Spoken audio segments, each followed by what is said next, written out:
देखिए ये जो चैप्टर है ये पीछे वाले दोनों चैप्टर के कंटिन्यूएशन में चैप्टर आता है। कैसे आता है वो आपको समझ में आएगा। पीछे हमने दो चैप्टर पढ़े। पहला चैप्टर था डाइजेशन से रिलेटेड, that is known as digestive system, और उस पूरे चैप्टर का नाम था digestion and absorption. Digestive system में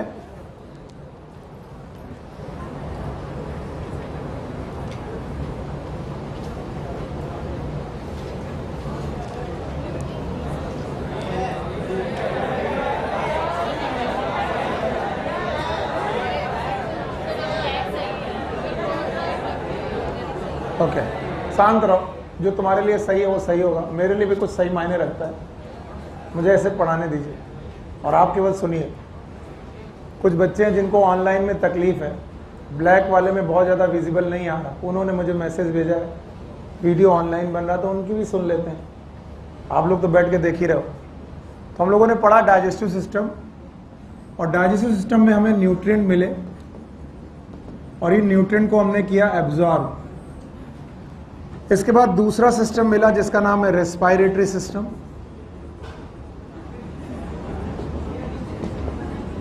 और रेस्पिरेटरी सिस्टम से हमको मिली ऑक्सीजन। तो आज चैप्टर यहीं से शुरू होता है कि जो तुमने डाइजेस्टिव सिस्टम में न्यूट्रिएंट पाए हैं और रेस्पिरेटरी सिस्टम में ऑक्सीजन पाए हैं, एक्चुअली जाते कहाँ हैं? तो बोलते हैं न्यूट्रिएंट हो कि ऑक्सीजन हो, दोनों ही जाते हैं सेल में।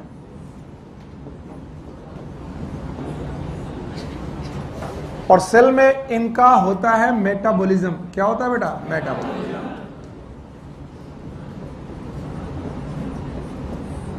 और इस क्या हो गया बेटा? बताओ बताओ बताओ क्या हो गया? खड़े हो, खड़े हो जाओ, खड़े हो। क्या हो गया बताओ, हम लोग भी हंस लें।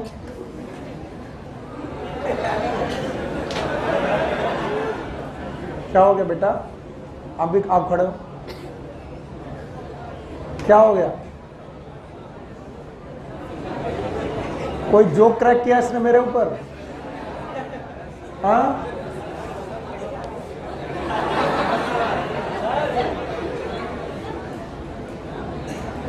टीचर पे जोक क्रैक नहीं करते बेटा, गलत बात होती है। बैठो, हम है ना अपने ऊपर जोक क्रैक करने के लिए। तुम्हें मन करे कि सर जोक सुनाओ तो बता दो, सर काला को लूटा बैगन लूटा।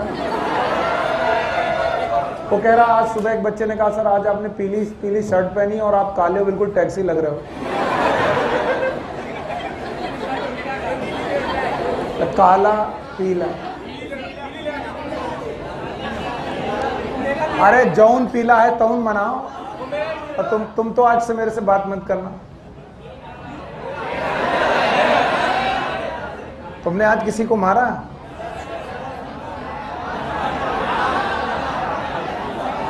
मारा तुमने किसी को? किसी से लड़ाई की? बस आज के बाद से तुम बिल्कुल पूरी तरीके ना, नो नो सॉरी क्या होता है?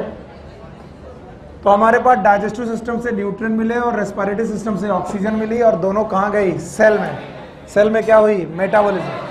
मेटाबॉलिज्म होने पर कुछ वेस्ट प्रोडक्ट बने, जैसे कल मैंने बनाए थे आपको। और वेस्ट प्रोडक्ट में हमारे पास मेन वेस्ट प्रोडक्ट बना कार्बन डाइऑक्साइड। इसके अलावा कुछ नाइट्रोजन वेस्ट बने। एनसीईआरटी इतनी बढ़िया बुक है कि वो यहीं से शुरू करती कि आपको हर कोशिका तक, हर सेल तक ये दो चीजें पहुंचानी है। बोलो क्या? न्यूट्रिएंट और ऑक्सीजन। और हर कोशिका से ये दो चीजें निकालनी है। वेस्ट प्रोडक्ट में क्या? CO2 और नाइट्रोजन।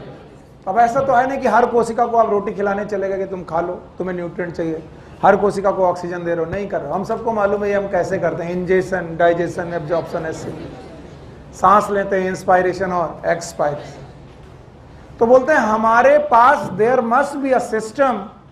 वो एक सिस्टम होना चाहिए जो कोशिकाओं के पास, सेल के पास ये चीजें पहुंचाए। और साथ में एक सिस्टम ऐसा भी है, वो वही सिस्टम होना चाहिए जो उन कोशिकाओं से इन चीजों को ले आए। किसको पहुंचाए? न्यूट्रिएंट और ऑक्सीजन। और किसे ले आए? Waste product. और बोलते हैं जो सिस्टम होगा इसे बोला जाएगा ट्रांसपोर्ट सिस्टम। देखो मैंने बचा है सर्कुलेटरी सिस्टम लिखना, मैंने लिखा हूं सर्कुलेटरी सिस्टम, मैंने क्या लिखा? Transport. So there must be some transport system. हमारे पास एक ऐसा ट्रांसपोर्ट सिस्टम होना ही चाहिए जो क्या लेके जाए? और ऑक्सीजन कहां तक, और क्या लेके आए? CO2 और नाइट्रोजन रेस। तो it is to and fro movement. Towards मतलब टू, एंड फ्रो मतलब away. This is to and fro movement हमारे को चाहिए जो कोशिकाओं तक चीजों को लेके जाएं और कोशिकाओं से चीजों को लेकर के आए। क्या लेकर जाएं? नाइट्रोजन और ऑक्सीजन। क्या लेकर आए? वेस्ट प्रोडक्ट और नाइट्रोजन। और बोलते हैं इस ट्रांसपोर्ट सिस्टम को ही हम लोग बोलते हैं सर्कुलेटरी सिस्टम। बोलो क्या बोलते हैं? Circulatory system. और सर्कुलेटरी सिस्टम के इस प्रोसेस का नाम है सर्कुलेशन। क्या नाम है? सर्कुलेशन। और जो हमारे चैप्टर के नाम में से एक नाम है, बताओ पहला क्या नाम है? Body fluid and circulation. याद रहेगा? तो अभी मैंने बॉडी फ्लूइड के बारे में डिफाइन नहीं किया, किसके बारे में किया? Circulation. So what is circulation? There must be a transport system in which there is a fluid which can carry the nutrient and oxygen towards the cell, and it will remove the waste product from the cell. It is to and fro movement towards the cell and away from cell. NCERT is such a good book. तो बोलते हैं कि जितना simple organism ये circulatory system उतना ही simple. तो बोलते हैं अगर मैं सिंपल एनिमल की बात करूं, क्योंकि प्लांट की बात नहीं चल रही, प्लांट का ट्रांसपोर्ट सिस्टम मैं अलग पढ़ा चुका हूं। प्लांट के ट्रांसपोर्ट सिस्टम में मैंने पढ़ाए थे शॉर्ट डिस्टेंस ट्रांसपोर्ट, और तो वो ट्रांसपोर्ट नहीं है, ये ट्रांसपोर्ट है एनिमल में। किसमें? एनिमल। तो बोलते हैं सिंपल एनिमल्स में the circulatory system will be simple circulatory system. Simple circulation होगा, और इन सिंपल सर्कुलेशन में बॉडी फ्लूइड के बजाय, अलावा बोला कि बजाय, बॉडी फ्लूइड के बजाय वाटर यूज होगा as a fluid for circulation. क्या यूज होगा? Water. And it depend upon कि ऑर्गेनिज्म कौन सा है। ऑर्गेनिज्म अगर सिंपल है तो क्या यूज करेगा? वाटर। और अगर ऑर्गेनिज्म कॉम्प्लेक्स है, कैसा है? कॉम्प्लेक्स, या फिर बेटा कॉम्प्लेक्स ऑर्गेनिज्म में हायर एनिमल हो गया और हायर, सिंपल में भी हायर एनिमल हो गया है, तो याद रखना कॉम्प्लेक्स लोग इस वाटर की जगह बॉडी फ्लूइड को यूज करेंगे। क्या यूज करेंगे? बॉडी। सो वाटर और बॉडी फ्लूइड और सेम थिंग और डिफरेंट थिंग, डिफरेंट। तो इस पॉइंट तक पहुंचने के पहले मुझे ये सब चाहिए, इसलिए मैं इसको रोक देता हूं कि मैंने ये नहीं पढ़ा। मैं ये मानता हूं कि बॉडी में सेल की तरफ और सेल से दूर दो तीन चीजें लेके जानी और लेके आनी। बोलो क्या लेके जाना है? कहां पर? क्या लेके आना है? Waste product and nitrogen. कहां से? और ये करने के लिए हमें क्या चाहिए? तो ट्रांसपोर्ट कर सके किसका? Nutrient and oxygen. कहां की तरफ? और जो क्या लेकर आ सके? वेस्ट प्रोडक्ट और नाइट्रोजन रेस। कहां से? सेल से। और इस सर्कुलेटरी सिस्टम, इस ट्रांसपोर्ट सिस्टम का नाम, और इस प्रोसेस का नाम सर्कुलेशन। तो सर्कुलेशन में क्या सर्कुलेट हो रहा है? अगर आप सिंपल हैं, अगर आप, तो क्या सर्कुलेट होगा? वाटर। अगर आप कॉम्प्लेक्स हैं तो आपको बॉडी फ्लूइड। और बॉडी फ्लूइड और वाटर में क्या क्या बातें हमें पढ़नी है वो हमको आनी चाहिए। Yes yes, you stand up. Yes, no no no, yes, okay, खड़ी हो गई। बेटा हमें कुछ सिंपल एनिमल के नाम पता करने हैं। सिंपल एनिमल का मतलब I am dealing with the phylum. किससे डील कर रहा हूं? फाइलम। मैं इसे हटा दूं तो ठीक है। सिंपल एनिमल की बात करने जा रहा हूं by the basis of phylum. मुझे कुछ सिंपल फाइलम के, शुरुआती फाइलम के नाम बताओ। पहला कौन सा फाइलम है? पोरीफेरा। तो क्या पोरीफेरा में भी सर्कुलेशन होगा? यस। दूसरा, फिर से बोलो, सीलेंट्रेटा। सीलेंट्रेटा में होगा? तीसरा, टीनोफोरा। हाँ, टीनोफोरा, वेरी गुड। चौथा, प्लेटीहेल्मिन्थेस। नाम सुना हो? और एस्केल्मिन्थेस और एनेलिडा और मोलस्का और याद है? मैंने तीन ही लिखे, बोलो कौन कौन लिखा? Porifera, coelenterata ctenophora. क्या पोरीफेरा, सीलेंटेटा और टीनोफोरा को भी टू एंड फ्रो मूवमेंट करना पड़ेगा? And we all know the porifera, they have one outlet, it is known as osculum.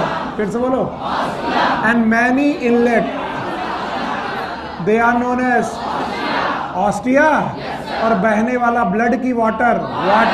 तो बताओ ऑर्गेनिज्म कैसा है? सिंपल। तो सर्कुलेशन में क्या जा रहा है? वाटर। सिस्टम का नाम है वाटर कैनाल सिस्टम। नाम सिस्टम का भी देना पड़ेगा, बोलो क्या नाम? Water canal system.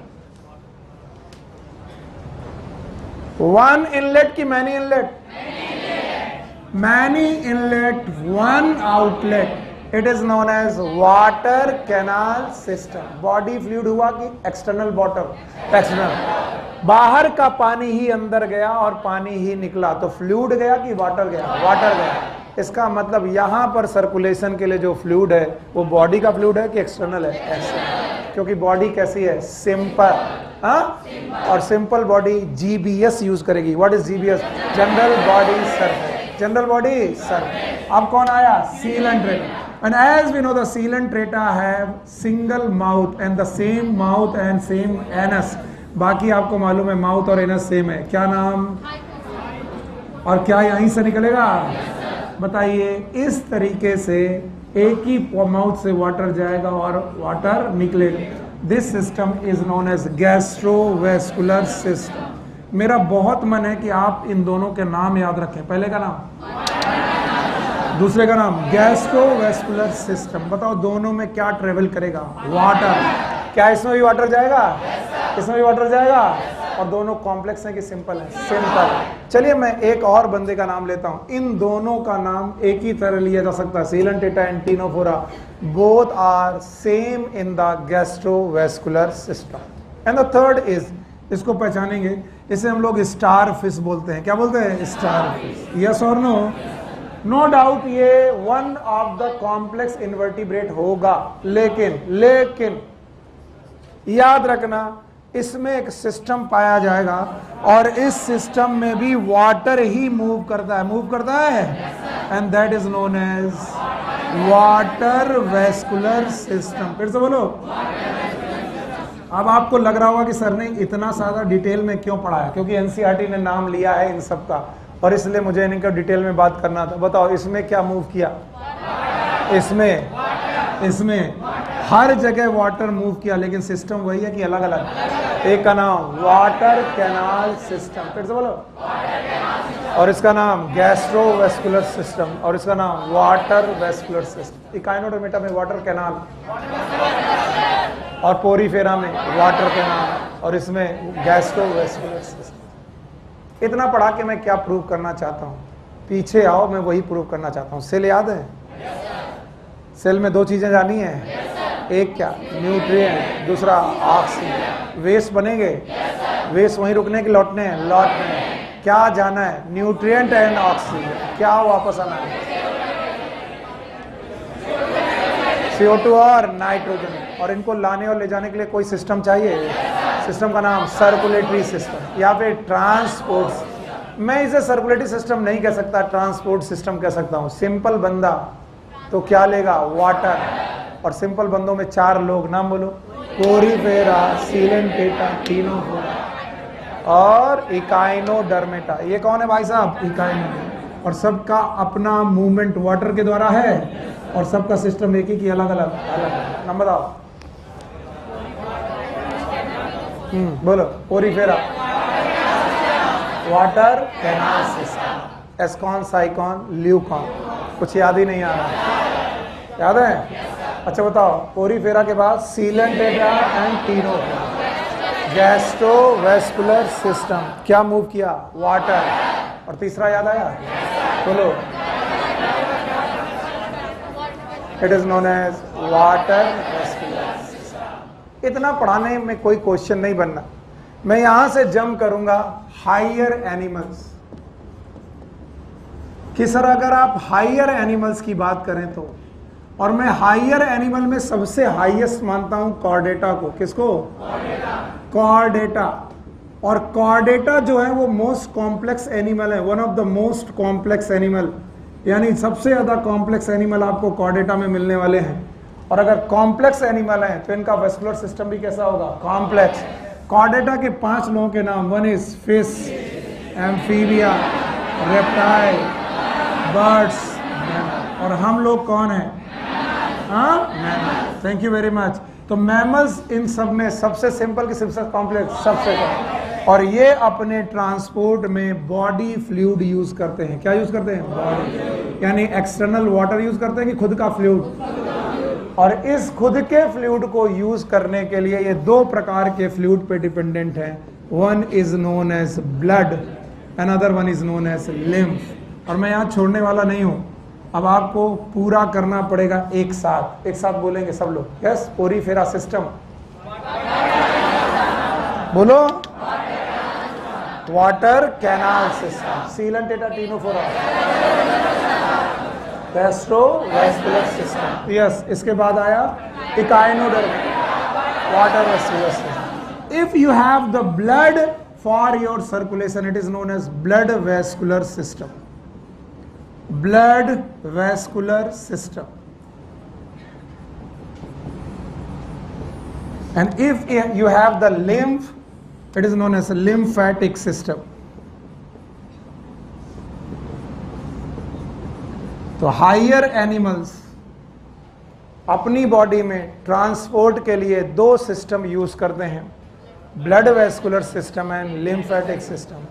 और मैं अभी भी इस पॉइंट को कहकर वही पॉइंट बोलना चाहता हूं कि चाहे ब्लड हो चाहे लिम्फ हो, वो क्या लाना और क्या ले जाना चाहते हैं, न्यूट्रिएंट एंड ऑक्सीजन। लाना कि ले जाना, लाना। और क्या ले जाना, सेल पे खड़े हो जाओ, सेल पे खड़े हो गए, सेल पे खड़े हो गए, सेल पे क्या लाना है, न्यूट्रिएंट और ऑक्सीजन। क्या ले जाना, CO2 और नाइट्रोजन गैस। और ये कौन करेगा, ब्लड और लिम्फ। पीपी आ गया, आ गया, क्वेश्चन का जवाब दो। बाकी कोई भी प्रॉम्प्ट करेगा नहीं, कोई फुसफुसाएगा नहीं। आपने बोला, मैंने बोला कि बॉडी फ्लूइड चाहे ब्लड हो चाहे लिम्फ हो, 2 चीजें लेके आएगा, एक तो न्यूट्रिएंट, दूसरा ऑक्सीजन सेल तक लेके आएगा। और 2 चीजें लेके जाएगा, एक तो CO2 और दूसरा नाइट्रोजन वेस्ट। मुझे इसका आइडिया नहीं है क्योंकि मुझे एक्सक्रीटरी सिस्टम नहीं पढ़ा, लेकिन मुझे इसका आइडिया है क्योंकि मैंने डाइजेस्टिव भी पढ़ लिया, रेस्पिरेटरी पढ़ लिया। मुझे मालूम है ब्लड न्यूट्रिएंट और ऑक्सीजन को लेके जाता है, पर मुझे ये नहीं मालूम है पीपी कि भैया लिम्फ कौन से न्यूट्रिएंट को लेके जाता है। शांत रहेंगे बाकी लोग।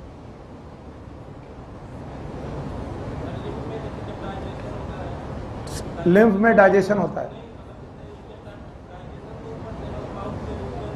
हाँ लिम्फ।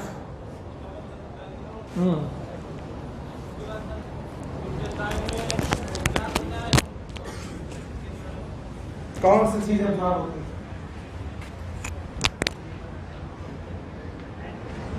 आओ आगे आओ,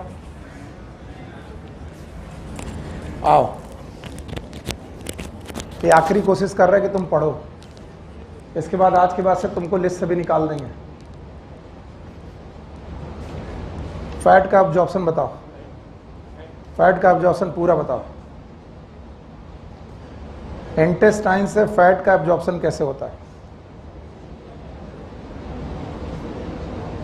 वहां बैठना छोड़ दो, ठीक। केवल बदतमीजी के अलावा वहां कुछ नहीं होती। अगर सेलेक्ट होना है तो, और गांव में कुछ लेके जाना है हाथ में तो, ठीक है। कुछ लोग होते हैं जिनकी कुत्ते की पूंछ टेढ़ी जैसी होती है, वो वैसे रहेंगे। और तुमसे आखिरी उम्मीद है, और तुमसे भी उम्मीद करना बंद कर देंगे हम।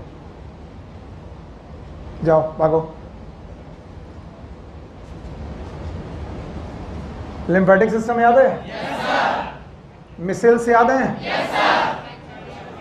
मिसल्स पहुंचती हैं लैक्टियल के पास। लैक्टियल में क्या है? लिम्फ। विलाई और माइक्रोविलाई याद है? विलाई के नीचे लैक्टियल। लैक्टियल है, लैक्टियल में क्या है? लिम्फ। क्या खाना ल्यूमेन से एब्जॉर्ब हुआ? क्या इंटेस्टाइन की सेल में आया? रीस्टिफिकेशन किया? काइलोमाइक्रोन बना? काइलोमाइक्रोन कहां भेजा गया? लिम्फ में। तो कोई कभी कभी कोई चीज आपको फॉर ग्रांटेड लगने लगती कि सर तो रट के आए। एनसीईआरटी अगर कोई भी लाइन लिख रही तो उसके पीछे 10 बार सोचो कि यस, चाहे ब्लड हो चाहे लिम्फ हो, दोनों के दोनों लोग क्या कैरी कर सकते हैं? Nutrient and oxygen. न्यूट्रिएंट तो कर ही सकते हैं, और जितने फैटी सब्सटेंस हैं वो किसके द्वारा कैरी होते हैं? लिम्फ। और ये कैरी होकर के जा रहे हैं और वापस भी लौटेंगे तो वेस्ट मटेरियल लेके आएंगे। और इसलिए बॉडी में 2 फ्लूइड हैं हमारे पास, एक कौन सा? ब्लड, और दूसरा कौन? लिम्फ। और चैप्टर शुरू ही होगा तो इन्हीं दोनों चीजों को पढ़ाएगा। पहले क्या पढ़ाएगा? ब्लड, दूसरा क्या? लिम्फ। पहला पैराग्राफ अभी मैंने पढ़ा है, इतना टाइम लग गया। पहला पैराग्राफ खत्म करो और मुझे बताओ, क्या डाइजेशन सिस्टम में हमें न्यूट्रिएंट मिले थे? रेस्पिरेटरी में ऑक्सीजन। दोनों कहां गए? सेल में। क्या की? मेटाबॉलिज्म। क्या पैदा हुआ? CO2 और नाइट्रोजन। कोई इन्हें लेके आया होगा? इन्हें न्यूट्रिएंट एंड ऑक्सीजन। कोई इन्हें ले जाएगा? किसे? CO2 और वेस्ट ले जाएगा। CO2 और वेस्ट। खड़ी हो। यस, CO2 का ट्रांसपोर्ट थ्रू ब्लड, तीनों तरीके। Dissolve form 60%। कितना प्रतिशत? 60%। बाइकार्बोनेट 70%। कार्बामिनो हीमोग्लोबिन 20 से 25%। किसके थ्रू? ब्लड के। तो बताओ, ब्लड न्यूट्रिएंट लाया था? ऑक्सीजन लाया था? CO2 ले जाएगा? कहां ले जाएगा वो हमसे मतलब नहीं है, ले जाएगा। तो लाएगा और ले जाएगा। क्या लाएगा? न्यूट्रिएंट और ऑक्सीजन। क्या ले जाएगा? पक्का? ये केवल बताने की कोशिश कर रहा हूं कि तुमको मालूम होना चाहिए क्या है। क्या ये ट्रांसपोर्ट सिस्टम है? बंदा सिंपल तो बताओ, सिंपल सिस्टम होगा। बंदा कॉम्प्लेक्स तो complex. Porifera, water canal system, Coelenterata Ctenophora, gastrovascular system, Echinodermata, और animal, higher animal, blood vascular system and lymphatic system. कौन कौन? ब्लड वेस्कुलर सिस्टम और lymphatic. So first we have to study about the blood only. हमें पहले blood समझना चाहिए कि what is blood. और पढ़ाऊंगा नहीं, पूछूंगा। सौरभ जी खड़े होइए। What is blood? Thank you very much, बहुत सही जवाब है। Blood is a connective tissue. बैठ जाइए, बस इतना सा अगर जवाब दे दिया मेरा काम बन जाएगा। Blood is it is a connective tissue. Connective tissue, मुझे इस बात से मतलब है कि ये कनेक्टिव टिश्यू है। What is connective tissue? जो 2 या 2 से ज्यादा टिश्यू को आपस में कनेक्ट करे। क्या करे? कनेक्ट। चलो अपराजिता, टिश्यू की डेफिनेशन।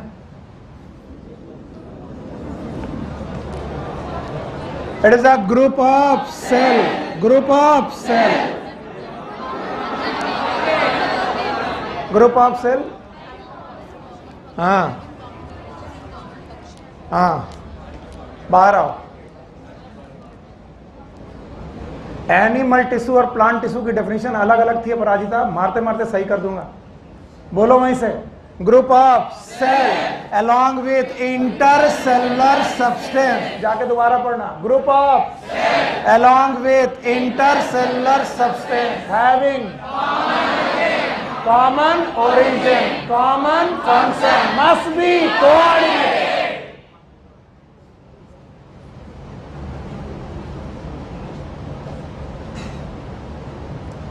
अगर बुद्धि सही रखनी है, सेलेक्ट होना है तो नहीं, यहीं घूमते रहोगे। और अपने कुछ दीदियों से पूछो कितने साल से यहां पर घूम रही हैं। बैठो, बोलो। ग्रुप ऑफ, तो ब्लड भी ग्रुप ऑफ सेल है। Group of cell along with intercellular substance. बाकी पूरी डेफिनेशन तुम जानो और मैंने यही डेफिनेशन लिखवाई थी। Group of along with intercellular substance having common origin होनी चाहिए। It must have the common origin और सबको मिलकर के कॉमन फंक्शन। क्या करना चाहिए? इससे भी काम चलने वाला नहीं है। And must be coordinated. Porifera के पास एक सेल की बहुत सारी ओरिजिन भी एक साथ हो सकता था, लेकिन उन पे पास कोऑर्डिनेशन नहीं था क्योंकि नर्व, और नर्व नहीं थी तो टिश्यू। तो पोरीफेरा के पास सेल होने के बावजूद भी टिश्यू नहीं थे। और इसीलिए मैंने बोला था किसी भी कनेक्टिव टिश्यू में, किसी भी तीन बातें देखेंगे। सुभाषिनी खड़े हो। वो कौन सी तीन बातें थी जो तुम मुझे किसी भी कनेक्टिव टिश्यू में देखनी थी? चलो।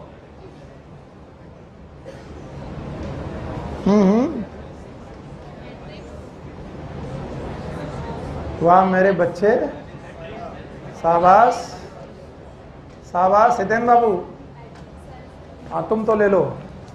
माता सरस्वती का प्रसाद। आओ, हाँ बोलो। मैट्रिक्स, फाइबर, शाबाश, बच गए। किसी भी टिश्यू में एक बात की तीन बात? तीन बात। पहले तो हमें देखनी है कि सेल की टाइप क्या है, टाइप ऑफ सेल। फिर देखना है मैट्रिक्स, फिर से बोलो मैट्रिक्स। और इसके अलावा फाइबर, और फाइबर की जगह मैं प्रोटीन लिख दे रहा हूं। क्या लिख दे रहा हूं? Protein, because all fibre are protein in nature. Protein in nature. Collagen याद है? इलास्टिन याद है? एक चैप्टर दूसरे चैप्टर से कनेक्ट नहीं कर पाए तो पहाड़ हो जाएगा कोर्स का, और कनेक्ट कर पाए तो इजी होगा, ऐसे इजी होगा। अब सुनो, ब्लड अगर एक कनेक्टिव टिश्यू है तो ब्लड में भी तीन बातें होंगी। बोलो क्या? Cell, matrix, protein, fibre. Protein, fibre. और बस अंतर इतना है कि मैट्रिक्स और प्रोटीन को मिला करके मैंने इनका नाम रखा है प्लाज्मा। बोलो क्या नाम? प्लाज्मा। कुछ नई चीज नहीं पढ़ा रहा। और सेल को मैंने सेल की बजाय फॉर्म्ड पार्टिकल लिखा है। क्या लिखा? फॉर्म्ड पार्टिकल या फॉर्म्ड एलिमेंट्स। ऐसा कोई पहाड़ नहीं टूट रहा, चीजें वही हैं। तो अब मुझे बताओ, ब्लड में दो चीजें जो होनी ही चाहिए, नंबर बोलो, formed element and plasma. Plasma शब्द पहली बार यूज कर रहे हैं, इसके पहले यूज मैंने बोला था इसके पहले किसी भी कनेक्टिव टिश्यू में। फिर से बोलो, हम टिश्यू की डेफिनेशन के अनुसार ही तीन चीजें ढूंढेंगे। टिश्यू की definition, having intercellular substance. Intercellular substance is matrix. Group of cell is cell. Okay? तो group of cell having intercellular substance and having common origin, common function and must be coordinated. Coordination के लिए क्या चाहिए? Nerve. Porifera के पास एक cell की बहुत सारी नर्व। नर्व पहली बार सीलेंटेड है, टिश्यू पहली बार सीलेंटेड, टिश्यू उसके पहले सब नहीं है। अब इसको हवा बना लो ब्लड को, और डरो कि ब्लड पता नहीं कैसे पढ़ाया जाएगा। What is blood? अब मेरा हर बच्चा जानता है कि ब्लड में एक बात की दो बात। एक कौन? दूसरा। पर ये भी वही तीन बातें हैं। तीन बातें याद है? किसी भी टिश्यू में क्या क्या देखना है? सेल, इंटरसेलुलर सब्सटेंस और फाइबर। फाइबर मतलब प्रोटीन। यही पढ़ाया था मैं कि जब भी टिश्यू देखने को मिले क्या क्या ढूंढोगे? तीन, सेल, मैट्रिक्स, फाइबर। जब मैंने आपको टिश्यू सिस्टम पढ़ाया था in structural organisation of animal, अभी सीख लो, दोबारा उस चैप्टर को पढ़ो तो कैसे पढ़ना। किसी भी टिश्यू में क्या जोड़ना है? जुड़ना है तीन। Number one, cell, matrix, fibre. याद रहेगा? और याद रखना, ब्लड में सेल का नाम फॉर्म्ड एलिमेंट, मैट्रिक्स और प्रोटीन का नाम प्लाज्मा। तो अगली बार मैं पूछूं ब्लड किन दो चीजों से मिलकर बना है, बता पाओगे? सर दो चीजों से, यानी plasma, blood plasma. Sir blood plasma से मिलकर के बना हुआ है और सर फॉर्म्ड एलिमेंट से मिलकर बना है। और ब्लड प्लाज्मा टोटल ब्लड का 55% है, 55%, and formed element total blood का 45% है। 55 और 45 मिलकर के दोनों कितने हो गए? 100। तो अगर 100% ब्लड है आपके पास, 1 लीटर ब्लड है, तो उसका 55% क्या होगा? ब्लड प्लाज्मा, और 45% क्या होंगे? Formed element.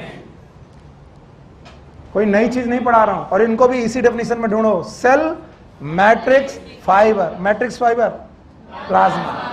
आइए एक एक करके उठाते हैं, चलो हटा दें। बताओ ब्लड में कितनी चीजें हैं? एक, दूसरा, तो पहले मैं ब्लड का प्लाज्मा आपको पढ़ाने जा रहा हूं, ब्लड प्लाज्मा। जो जो मैं पूछता जाऊं बताते जाओगे, मेरा काम बनता जाएगा। Blood plasma, it is the 55% of total blood.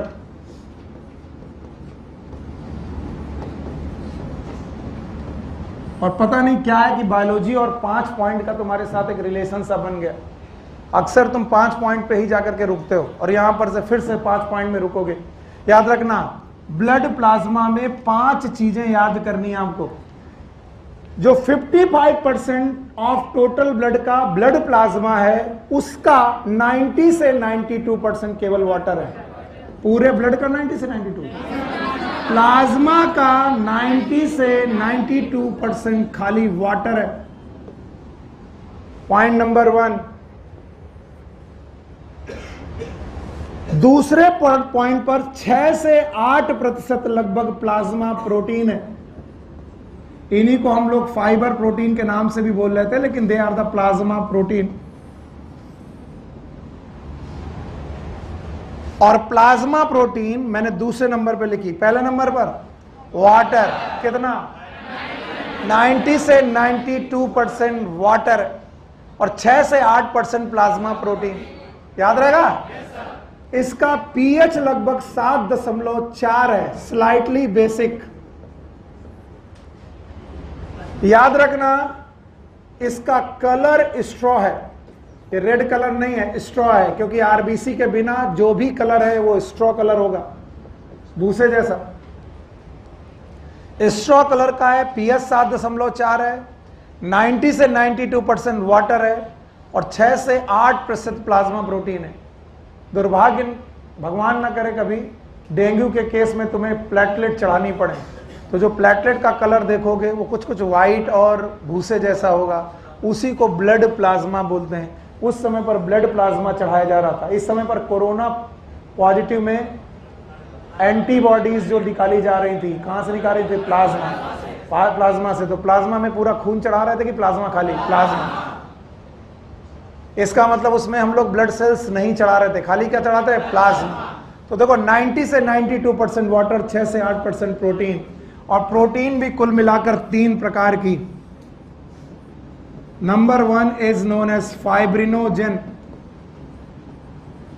जो लगभग 0.5% है।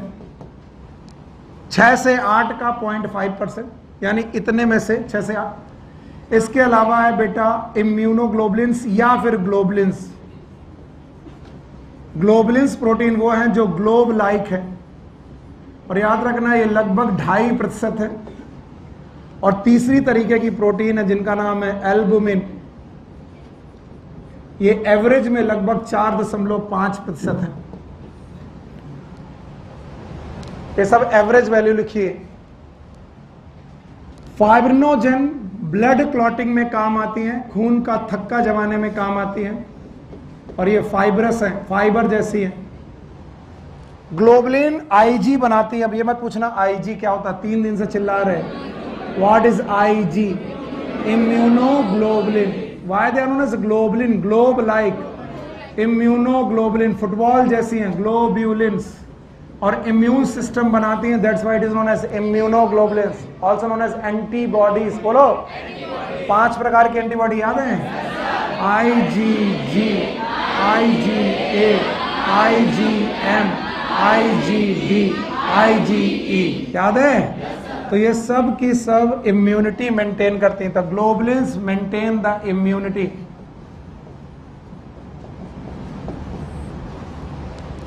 And albumin they maintain the osmolarity of the blood.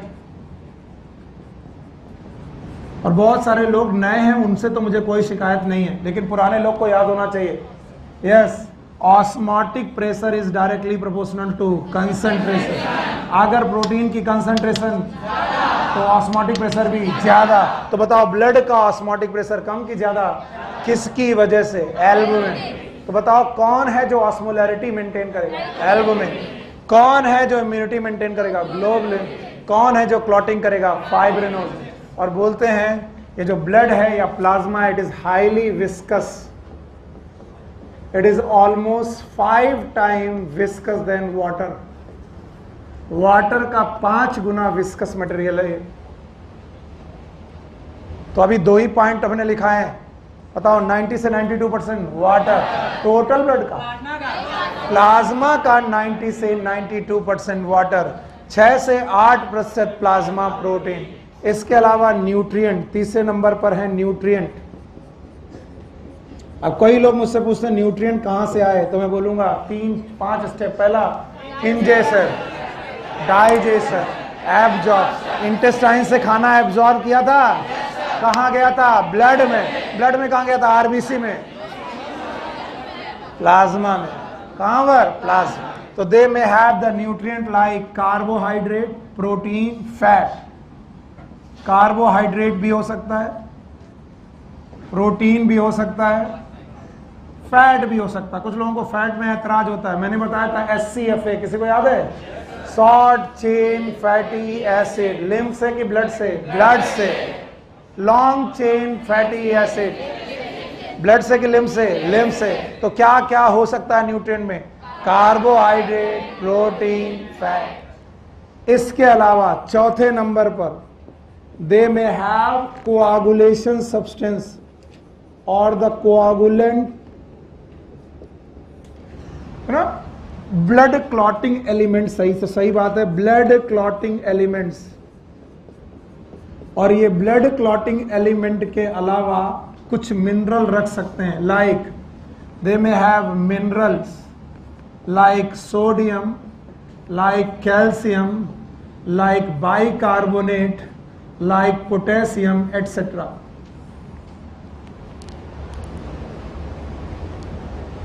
Yes, चौथे नंबर पर इनमें ब्लड क्लॉटिंग एलिमेंट हो सकते हैं। कैल्शियम एक ब्लड क्लॉटिंग एलिमेंट है।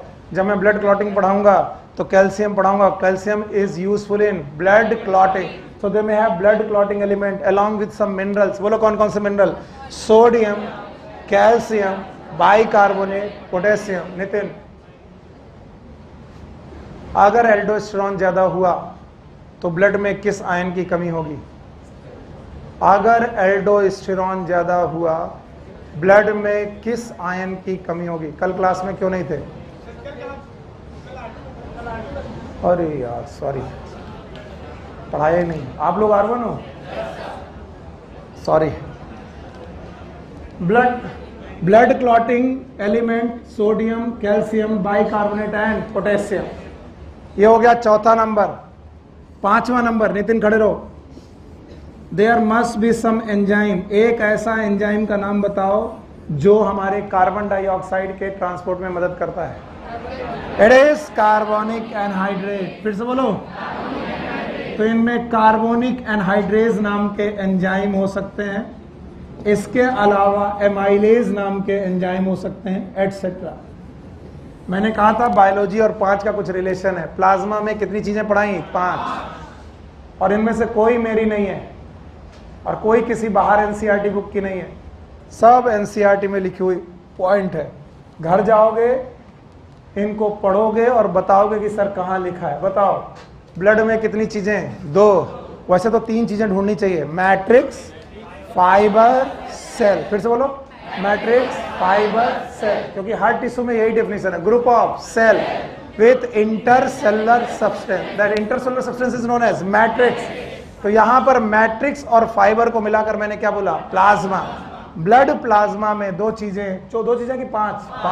पहला वाटर कितना 90 से 92%। चलो भाई, प्लाज्मा प्रोटीन 6 से 8, कितने प्रकार की, ग्लोबुलिन, एल्बुमिन, सबसे ज्यादा एल्बुमिन, दूसरे नंबर पर ग्लोबुलिन, तीसरे नंबर पर पक्का कौन है जो ऑस्मोटिक बैलेंस करेगी, एल्बुमिन। इम्यूनिटी, क्लॉटिंग, तो 2 हो गए। तीसरा क्या है, न्यूट्रिएंट, कार्बोहाइड्रेट, प्रोटीन, फैट। चौथा क्या है, blood clotting element, minerals, sodium, calcium, bicarbonate, potassium, enzyme, carbonic anhydrase, amylase, etcetera. कहते हैं कभी कभी ब्लड क्लॉटिंग हो जाती है, ये सबके साथ हुआ है। कुछ लोगों ने देखा है, कुछ लोगों ने उससे घृणा की है, इसलिए नहीं देखा। जब भी आप कभी फोड़े फुंसी को ध्यान से देखेंगे और वहां पर ब्लड क्लॉटिंग की वजह से पपड़ी जमी होगी, उस ब्लड क्लॉटिंग की पपड़ी से निकलता हुआ एक फ्लूइड दिखाई पड़ेगा, that fluid is known as serum. फिर से बोलो, सीरम। मैंने डेफिनेशन बड़ी गंदी पढ़ाई अभी आपको, अब इसको सुनिए। अगर ब्लड प्लाज्मा से, किससे, क्लॉटिंग फैक्टर्स, क्या हटा दिए जाए, क्या हटा दिए, तो ब्लड प्लाज्मा का नाम सीरम। क्यों, क्योंकि क्लॉट से निकलने वाला फ्लूइड भी ब्लड से ही आ रहा है। क्लॉट से ऊज करने वाला फ्लूइड सीरम कहलाता है। किसी ब्लड क्लॉट से, किसी पपड़ी से निकलने वाला फ्लूइड सीरम कहलाता है। इसका मतलब प्लाज्मा ही निकल रहा है, लेकिन क्या छोड़ आया है, क्लॉटिंग फैक्टर। तो blood plasma minus clotting factor, it is known as serum. तो कल को पूछा जाए व्हाट इज सीरम, बोलो बता पाओगे, it is blood plasma minus clotting factor. Blood plasma minus, तो माइनस क्लॉटिंग फैक्टर। होता क्या है, हम लोग पढ़ते बहुत हैं और फील नहीं करते, इसलिए हम भूल जाते हैं। कभी तो चोट लगी होगी जिंदगी में, कभी तो तुमने देखा होगा पपड़ी उछड़ी है, और कभी कभी आपने उसे अध कचरे में उछाड़ दिया होगा। तो पहले तो उछाड़ने पर ब्लड निकला होगा, दोबारा पपड़ी जमी होगी, उससे एक फ्लूइड पास हो रहा होगा, अजीब सा चिपचिपा सा, that is known as serum. इसका मतलब ब्लड प्लाज्मा से क्या हटा दिए जाएं, क्लॉटिंग। क्यों मैं बोला हूं हटा दिए जाएं, क्योंकि वो क्लॉटिंग फैक्टर क्या बनाने में यूज हो गए, क्लॉट। इसका मतलब पपड़ी से ब्लड क्लॉटिंग फैक्टर आ रहा है कि नहीं आ रहा है, नहीं आ, बाकी सारा फ्लूइड बाहर आ रहा है एक्सेप्ट ब्लड क्लॉटिंग फैक्टर। उस फ्लूइड का नाम क्या होगा, सीरम। तो what is serum, blood plasma minus, क्या मैंने बोला, ब्लड माइनस क्लॉटिंग फैक्टर। आधे से ज्यादा लोग इसकी डेफिनेशन गलत कर देते हैं, ब्लड माइनस क्लॉटिंग फैक्टर, ऐसा नहीं बोला मैंने। ब्लड प्लाज्मा का मतलब है ऑलरेडी क्या हटा चुके हैं, ब्लड सेल्स। ब्लड सेल्स तो हट ही गई और क्लॉटिंग फैक्टर भी हट जाए तो क्या बोला जाएगा, सीरम। तो what is serum, blood minus blood cells and clotting factor. अगर ब्लड के रेस्पेक्ट में सीरम पूछा जाए तो what is serum, blood minus blood cell and clotting factor. Clotting factor और ब्लड सेल दोनों निकाल दिया जाए तो क्या कहलाएगा, सीरम। और ब्लड प्लाज्मा से क्लॉटिंग फैक्टर निकाल दिया जाए तो क्या कहलाएगा, सीरम। नहीं आया, ये है ब्लड प्लाज्मा। अगर आप इतना पढ़ा पाए तो ब्लड प्लाज्मा बता पाएंगे, मुझे बता पाएंगे, हटा दें इसे। चलो पूछते हैं, बताओ ब्लड हमारे लिए क्या है। क्या हमें टिश्यू की डेफिनेशन याद है, सेल याद है, intercellular substance, common origin, common function, must be coordinate. वरना पोरी फेरा भी कहता मेरे पास टिश्यू होना चाहिए, पोरी फेरा कहता मेरे पास भी तो बहुत सारी सेल हैं और उनका कॉमन ओरिजिन मेरा जाइगोट हो सकता है, मैं भी तो जाइगोट से ही बना हूं, मैं भी तो लार्वा से बना हूं, सारी सेल मेरी एक ही कॉमन जगह से आ रही हैं। माना कि सब एक जैसा काम नहीं कर रहे, लेकिन बहुत सारी सेल तो एक जैसा काम भी कर रही हैं, फिर मेरा नाम टिश्यू क्यों नहीं है, because you are not coordinated. आपके पास नर्व और कोऑर्डिनेशन, टिश्यू।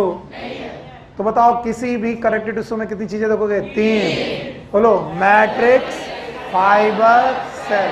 क्या हमारा ब्लड भी एक टिश्यू है, कितनी चीजें देखी, 2। एक कौन, प्लाज्मा और सेल। प्लाज्मा क्यों देखा, क्योंकि प्लाज्मा में हमने दो चीजें ले ली, एक कौन, मैट्रिक्स और, पक्का। आप बताओ, मैंने बोला कि ब्लड में कितनी बार, दो, एक कौन, प्लाज्मा, सेल। सेल बताओ, प्लाज्मा 55%, सेल।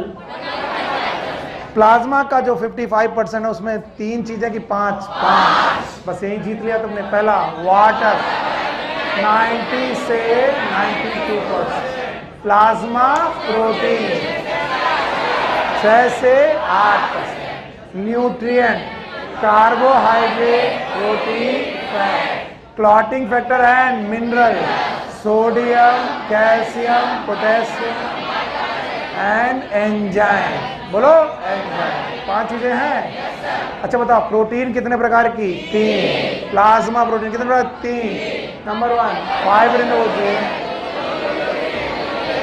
कौन क्लॉटिंग के लिए, कौन इम्यूनिटी के लिए, ग्लोबुलिन।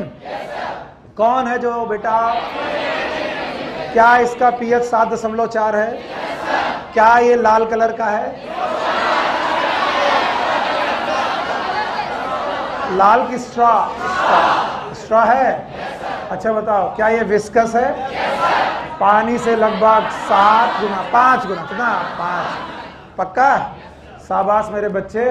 अब आइए, formed particle, they are also known as blood cells. Blood cells also known as formed element.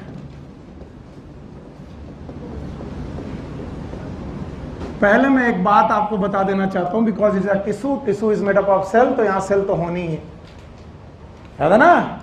अरे इसमें डर का है, I blood is a tissue, तो tissue is made up of cell, तो सेल तो होनी ही थी। और इंटरसेलुलर सब्सटेंस हम पढ़ के चले आए। अभी हमारे पास जो ये फॉर्म्ड एलिमेंट हैं या ब्लड सेल्स हैं, इसमें एक पॉइंट आप लिखेंगे, ऑल ब्लड सेल्स, कोई भी ब्लड सेल हो, जितनी भी सर पढ़ाने जा रहे हैं, all blood cells, they are formed in bone marrow.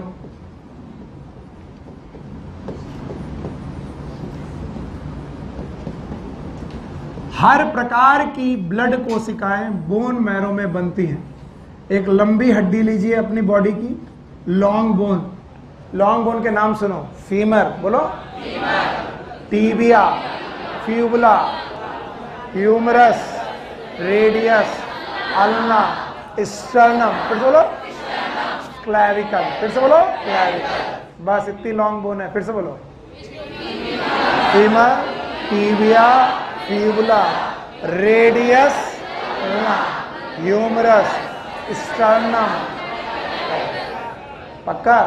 और कोई हड्डी लंबी नहीं है, चपटी अपटी होंगी। द लॉन्ग बोन की कैविटी के अंदर मैरो, नाम बताओ, बोन मैरो। बोन मैरो लंबी हड्डियों के अलावा क्रेनियल बोन में भी होता है। कहां पर, क्रेनियल बोन, या तो लॉन्ग बोन या तो क्रेनियल। इन बोन मैरो से आपकी सारी ब्लड सेल्स बनती हैं, वो ब्लड सेल्स जो मैंने अभी तक पढ़ाई भी नहीं।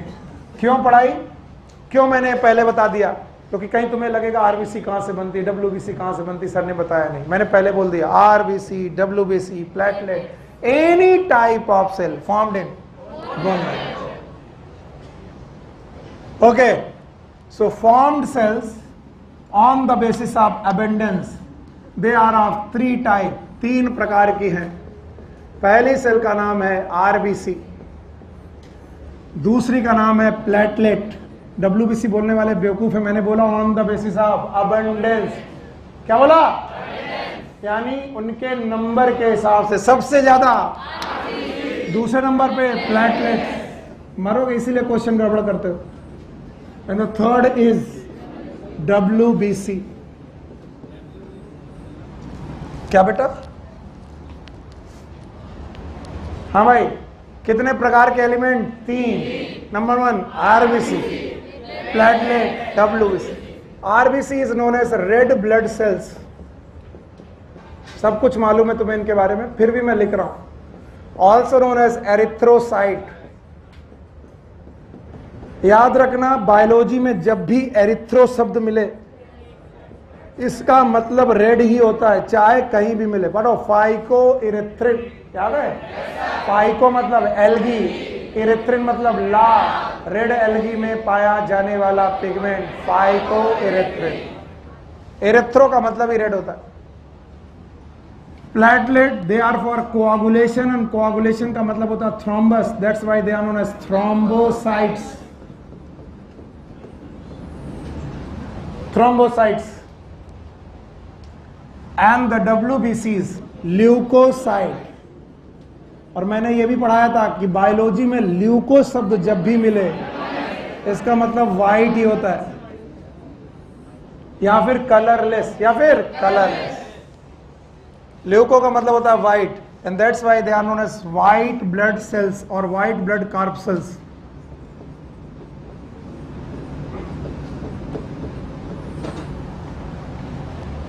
हाँ बेटा, फैन चला है तो बेटा तुम फैन ढूंढ के बैठा करो। चला भाई, यहां पर मैं पढ़ाऊंगा, शोर होगा, मैं कंसंट्रेशन करूँ। वॉमिटिंग आ रही है, एसी नहीं चल रहा।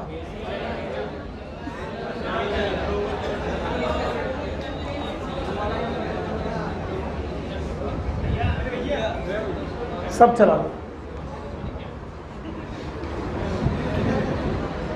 ऐसा नहीं कि हम कोई बड़ी ठंडी में पढ़ा रहे तुम।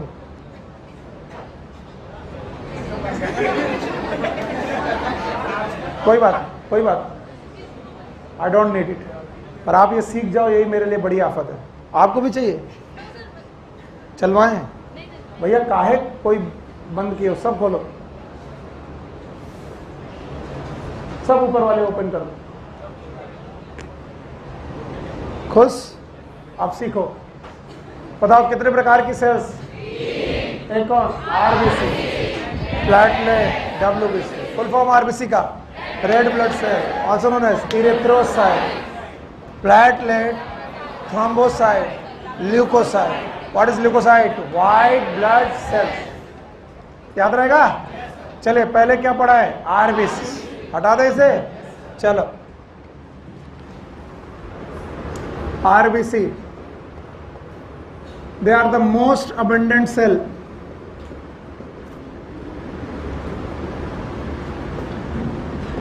Cell of blood. ब्लड में सबसे ज्यादा यही पाए जाते हैं। कितनी ज्यादा? ध्यान सुनो, इनका नंबर 50 लाख से 55 लाख पर मिलीमीटर क्यूब होता है। 5 मिलियन टू 5.5 मिलियन पर मिलीमीटर क्यूब ऑफ ब्लड।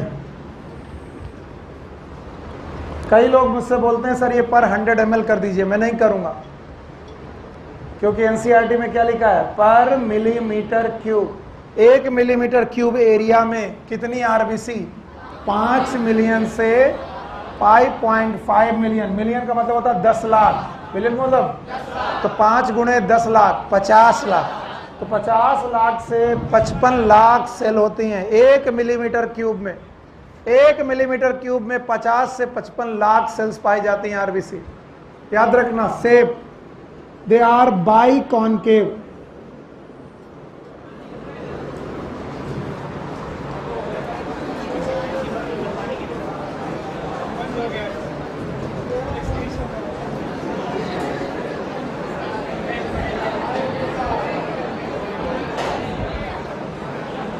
ऐसे में बच्चा कैसे पढ़ेगा बताओ?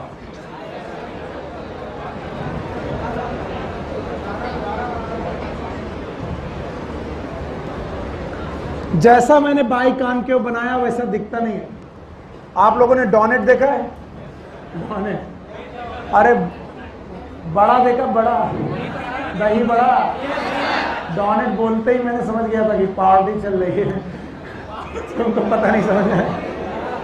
हाँ बस कुछ। डोनेट नहीं देखा?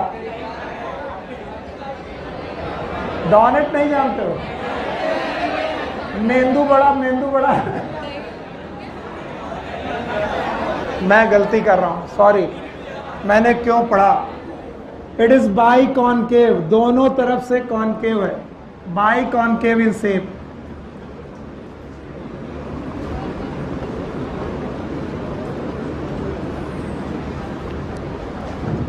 It is enucleated, without nucleus. RBC में न्यूक्लियस नहीं होता, इसलिए लिविंग की डेड, लिविंग की डेड लिविंग है, न्यूक्लियस ना होना मर जाना नहीं है, वरना सीव ट्यूब भी मर गए होते। यस है। तो दीज आर लिविंग सेल। कैसी सेल हैं? लिविंग, विथ न्यूक्लियस की without. Why they are living? Because they have cytoplasm. फिर से बोलो। और उस साइटोप्लाज्म में मेटाबॉलिज्म है। लेकिन ध्यान से सुनो, ध्यान से सुनो, most of the cell organelle are absent.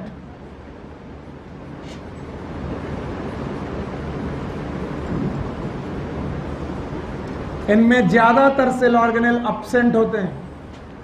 Even mitochondria is absent.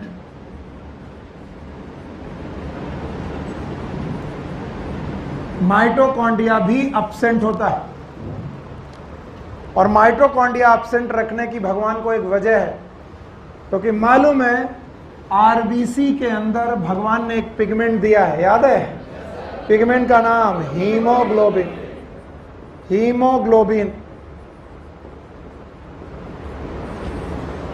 ये स्लाइट पर्पल कलर का पिगमेंट है। क्या पढ़ा रहे हो उल्टा? लेकिन जैसे ही ये ऑक्सीजन से जुड़ता है, कैसे जुड़ता है? Oxygen, it become red colour. बोलो कैसा? Red colour. तो जिस जिस जगह पर ऑक्सीजन की कमी होगी वहां पर आपको रेड दिखेगा कि ब्लूइश? इसीलिए वेन्स का कलर, वेन देखिए कभी, वेन का कलर लाल होता है कि ब्लूइश? ब्लूइश, क्योंकि वहां पर ऑक्सीजन ज्यादा की कम? कम। नहीं समझ में आया? नहीं समझे ना? मैं बोल रहा हूं हीमोग्लोबिन स्लाइट पर्पल या फिर पिंकिश। बड़ा हरा, हरा दिख रहा है। आइटम हो तुम, हरा नहीं हो, ब्लू है। अरे हम क्यों पढ़ा रहे यार, हटो। आरबीसी में कौन सा पिगमेंट है? हीमोग्लोबिन। फिर से बोलो। हीमोग्लोबिन में ऑक्सीजन जोड़ी जाए तो लाल कलर का दिखाई पड़ेगा।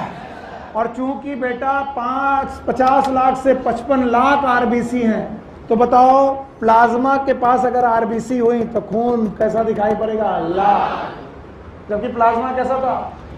उसका कलर। और आरबीसी कितनी है? 50 से 55 लाख। तो आरबीसी बहुत ज्यादा कि बहुत कम? बहुत ज्यादा। तो बताओ खून का कलर लाल। अगर मैं खून से क्या निकाल दूं? आरबीसी। बताओ खून किस कलर का होगा? स्ट्रॉन्ग। जिस कलर का क्या था? प्लाज्मा।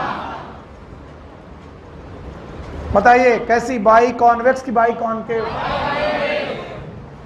बाई कॉनकेव है। बताइए इसमें न्यूक्लियस है कि नहीं है? नहीं है। और न्यूक्लियस नहीं के साथ साथ सेल ऑर्गेनेल भी नहीं है, माइटोकॉन्ड्रिया भी नहीं है। क्यों नहीं है माइटोकॉन्ड्रिया? क्योंकि भगवान ने हीमोग्लोबिन को यहां प्लेस किया है और उन्हें मालूम है कि हीमोग्लोबिन को मुझे क्या देनी है? ऑक्सीजन। फिर से बोलो। और कौन सा प्रोडक्ट बनाना है? Oxy haemoglobin. फिर से बोलो। और अगर मैं ऑक्सी हीमोग्लोबिन बनाने लगा तो क्या दूंगा? ऑक्सीजन। और अगर मैंने रख दिया क्या? माइटोकॉन्ड्रिया, तो वो ऑक्सीजन कौन ले जाएगा? माइटोकॉन्ड्रिया। तो बताओ जो ट्रांसपोर्ट होगा वो एफिशिएंट होगा कि नॉन एफिशिएंट? इनएफिशिएंट होगा। इसका मतलब जो चोर है उसके द्वारा आप अपना खजाना भेज नहीं सकते। क्यों? क्योंकि खजाना भेजोगे तो बताओ खजाना लुट जाएगा। यस। तो चोर कौन? तो माइटोकॉन्ड्रिया रखेंगे कि नहीं? नहीं, क्योंकि माइटोकॉन्ड्रिया क्या चाहता है? ऑक्सीजन। बोलते हैं ज्यादातर मैमल की बात चल रही है। कल को तुम बेटा फ्रॉग के बारे में पूछोगे तो फ्रॉग की आरबीसी में बेटा न्यूक्लियस होता है। न्यूक्लियस होता है। तो याद रखना ये जो कहानी चल रही किसके बारे में चल रही है? मैमल। दो मैमल के नाम याद रखना। One is known as camel. फिर से बोलो।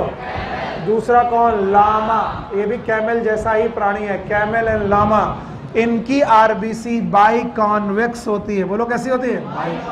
By convex. और कुछ किताबें ये कहती हैं, मैं पहले से सॉरी बोलते हुए बोल रहा हूं, कुछ किताबें ये बोलती हैं कि ये लोग न्यूक्लियस भी रखते हैं। क्या रखते हैं? न्यूक्लियस। पर एनसीईआरटी ऐसा कोई बात नहीं करती, इसलिए मैं चुपचाप इस पॉइंट को हटा देता हूं। अदरवाइज सारे मैमल में सारे न्यूक्लियस होगा कि नहीं होगा? नहीं होगा। पर अगर किसी दिन ये क्वेश्चन बन जाए कि कौन सा मैमल ऐसा है जिसमें न्यूक्लियस होगा आरबीसी में, और ऑप्शन में कौन हो, कैमल एंड लामा, लगा दीजिएगा। अदरवाइज कैमल और लामा में भी न्यूक्लियस है कि नहीं है, इस पे कंट्रोवर्सी है। हाँ, पर इस बात में कंट्रोवर्सी नहीं है, शेप में। बताओ ये कैसा है, बाई कॉनकेव और ये बाई कॉन्वेक्स। अगर बाई कॉन्वेक्स आ जाए तो धड़ल्ले से आंसर लगाओ, बोलो कौन, कैमल एंड लामा। चलो, बड़ा मुश्किल है यार मेरे लिए, बंद करो। मैं बता रहा हूं ना, तुम्हारी कंसंट्रेशन मेरे साथ कितनी बनती मैं ही जानता हूं। और मैं पूरे साल नहीं वो तो चार्जिंग के लिए है। हाँ, सब बंद कर दो ऊपर से। यस, सूर्य बाबू मिलेगा नहीं, अगर हम गर्मी में हैं तो तुम भी गर्मी में रहो। बताओ सबसे ज्यादा एबंडेंट कौन सी सेल है? RBC. Full form red blood cell. Red blood cell है, कितनी है? अगर भूल जाना तो 50 लाख से 55 लाख 100 ml में पर मिलीमीटर क्यूब। एक शेप अगर देखा जाए आरबीसी का, by concave, convex concave, nucleus, ज्यादातर सेल ऑर्गेनेल, माइटोकॉन्ड्रिया, साइटोप्लाज्म है, जिंदा है, जिंदा है। यस। बताओ कैमल और लामा भी मैमल है? कैमल मतलब हाथी, ऊंट। ऊंट और लामा में भी आरबीसी होती हैं। आरबीसी में न्यूक्लियस होता है कि नहीं होता है? ये कंट्रोवर्सी है, लेकिन ये कैसी होती हैं, बाई का। पर अगर कोई पूछ ले कि न्यूक्लियस वाली आरबीसी इन मैमल, बोलो कैमल, पक्का। और इनके अंदर एक पिगमेंट होता है, पिगमेंट का नाम हीमोग्लोबिन। क्या कैरी करता है? ऑक्सीजन। हीमोग्लोबिन का अमाउंट 12 ग्राम से लेकर 16 ग्राम पर 100 ml। और कल मैंने इसका एवरेज पढ़ाया था, बोलो क्या, 15 ग्राम पर 100 ml। 12 से 16 तक पर 100 ml।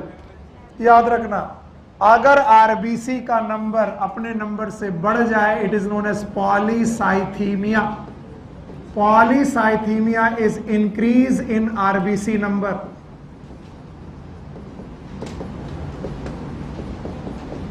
आरबीसी के नंबर में इंक्रीमेंट हो जाए, it is known as polycythemia. और अगर आरबीसी का नंबर कम हो जाए, it is known as anaemia, a kind of anaemia. मैं अनीमिया शब्द के साथ छोड़ दे रहा हूं। इफ द आरबीसी कम, देन हीमोग्लोबिन ऑटोमेटिकली कम हो जाएगा। और हीमोग्लोबिन अगर अपने आप कम हो जाएगा तो बताओ बीमारी का नाम, अनीमिया। ठीक है। वैसे तो इस शब्द को बोलते हैं इरेथ्रोसाइटोपीनिया। उतना बड़ा शब्द तुम समझा नहीं पाओगे। पीनिया का मतलब कमी, ठीक है, पर आप इसे क्या बोलोगे, अनीमिया। आरबीसी का नंबर बढ़ जाए तो, अगर कल को मैं क्वेश्चन पूछूं कि आरबीसी का न्यूक्लियस 2 लोग कि 3 लोग,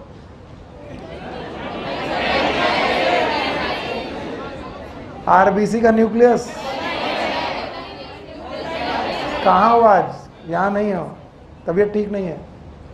आरबीसी का न्यूक्लियस होगा कि नहीं होगा? नहीं होगा। माइटोकॉन्ड्रिया, साइटोप्लाज्म होगा, हीमोग्लोबिन होगा, सफेद सफेद कि लाल लाल, कौन, कब, ऑक्सीजन। ऑक्सीजन ना हो तो स्लाइट ब्लू। इसलिए वेन को देखोगे तो हरी दिखाई पड़ेगी, थोड़ी ब्लूइश दिखाई पड़ेगी। याद रहेगा? हटा दें। आरबीसी खत्म। आरबीसी के बाद आता है प्लेटलेट्स। भैया आरबीसी बनती कहाँ थी? थैंक गॉड, जवाब आया। पढ़ाया नहीं ना मैंने। आरबीसी कहाँ बनती है? वो बनता है, पढ़ाया है। Now platelets.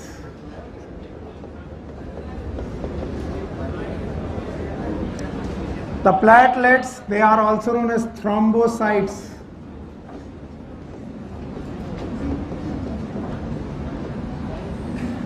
Y the known as thrombocyte? Because ये थ्रोम्बस नाम के शब्द से बनाई गई है। थ्रोम्बस इसका मतलब होता है ब्लड क्लॉट।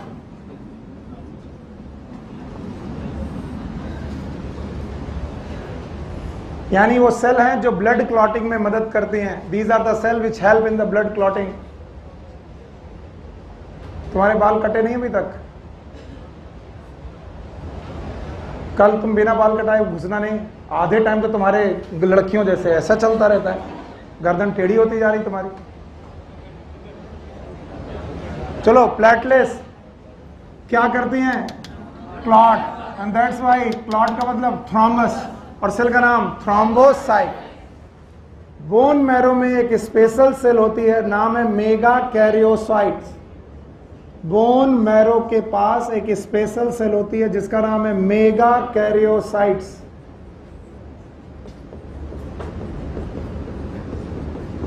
और इन मेगा कैरियोसाइट के फ्रेगमेंट हैं, सेल फ्रेगमेंट्स। इन्हीं सेल फ्रेगमेंट्स को हम लोग प्लेटलेट का नाम देते हैं। तो कई बार लोग प्लेटलेट को सेल नहीं मानते, लोग प्लेटलेट को सेल फ्रेगमेंट मानते हैं। तो कभी अगर क्वेश्चन आ जाए प्लेटलेट इज सेल और सेल फ्रेगमेंट, तो आप जवाब यही लगाना, ये सेल फ्रेगमेंट है, सेल के टुकड़े हैं। और किस सेल के टुकड़े हैं? Mega karyocyte. कहाँ पाई जाती है? मैंने पहले लिख दिया था, हर टाइप की सेल। कहाँ? बोन में। तो ये भी कहाँ मिलेंगी? बोन में। किस सेल से? Megakaryocyte. और मेगा कैरियोसाइट से क्या बनेंगे? Cell fragment. उन्हीं सेल फ्रेगमेंट का नाम सेल फ्रेगमेंट, इन्हीं का नाम प्लेटलेट। आप सुनो, इनका नंबर 1.5 लाख से 1,50,000 से लेकर 3,50,000 सेल्स पर मिलीमीटर क्यूब। जरा लाख में बोलो। आरबीसी 50 लाख से 55 लाख, और इनका 1.5 लाख से 3.5 लाख। याद रखना, अगर इनका नंबर बढ़ जाए, increase in platelet number,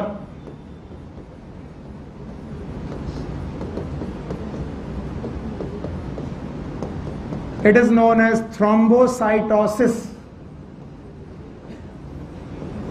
thrombocytosis.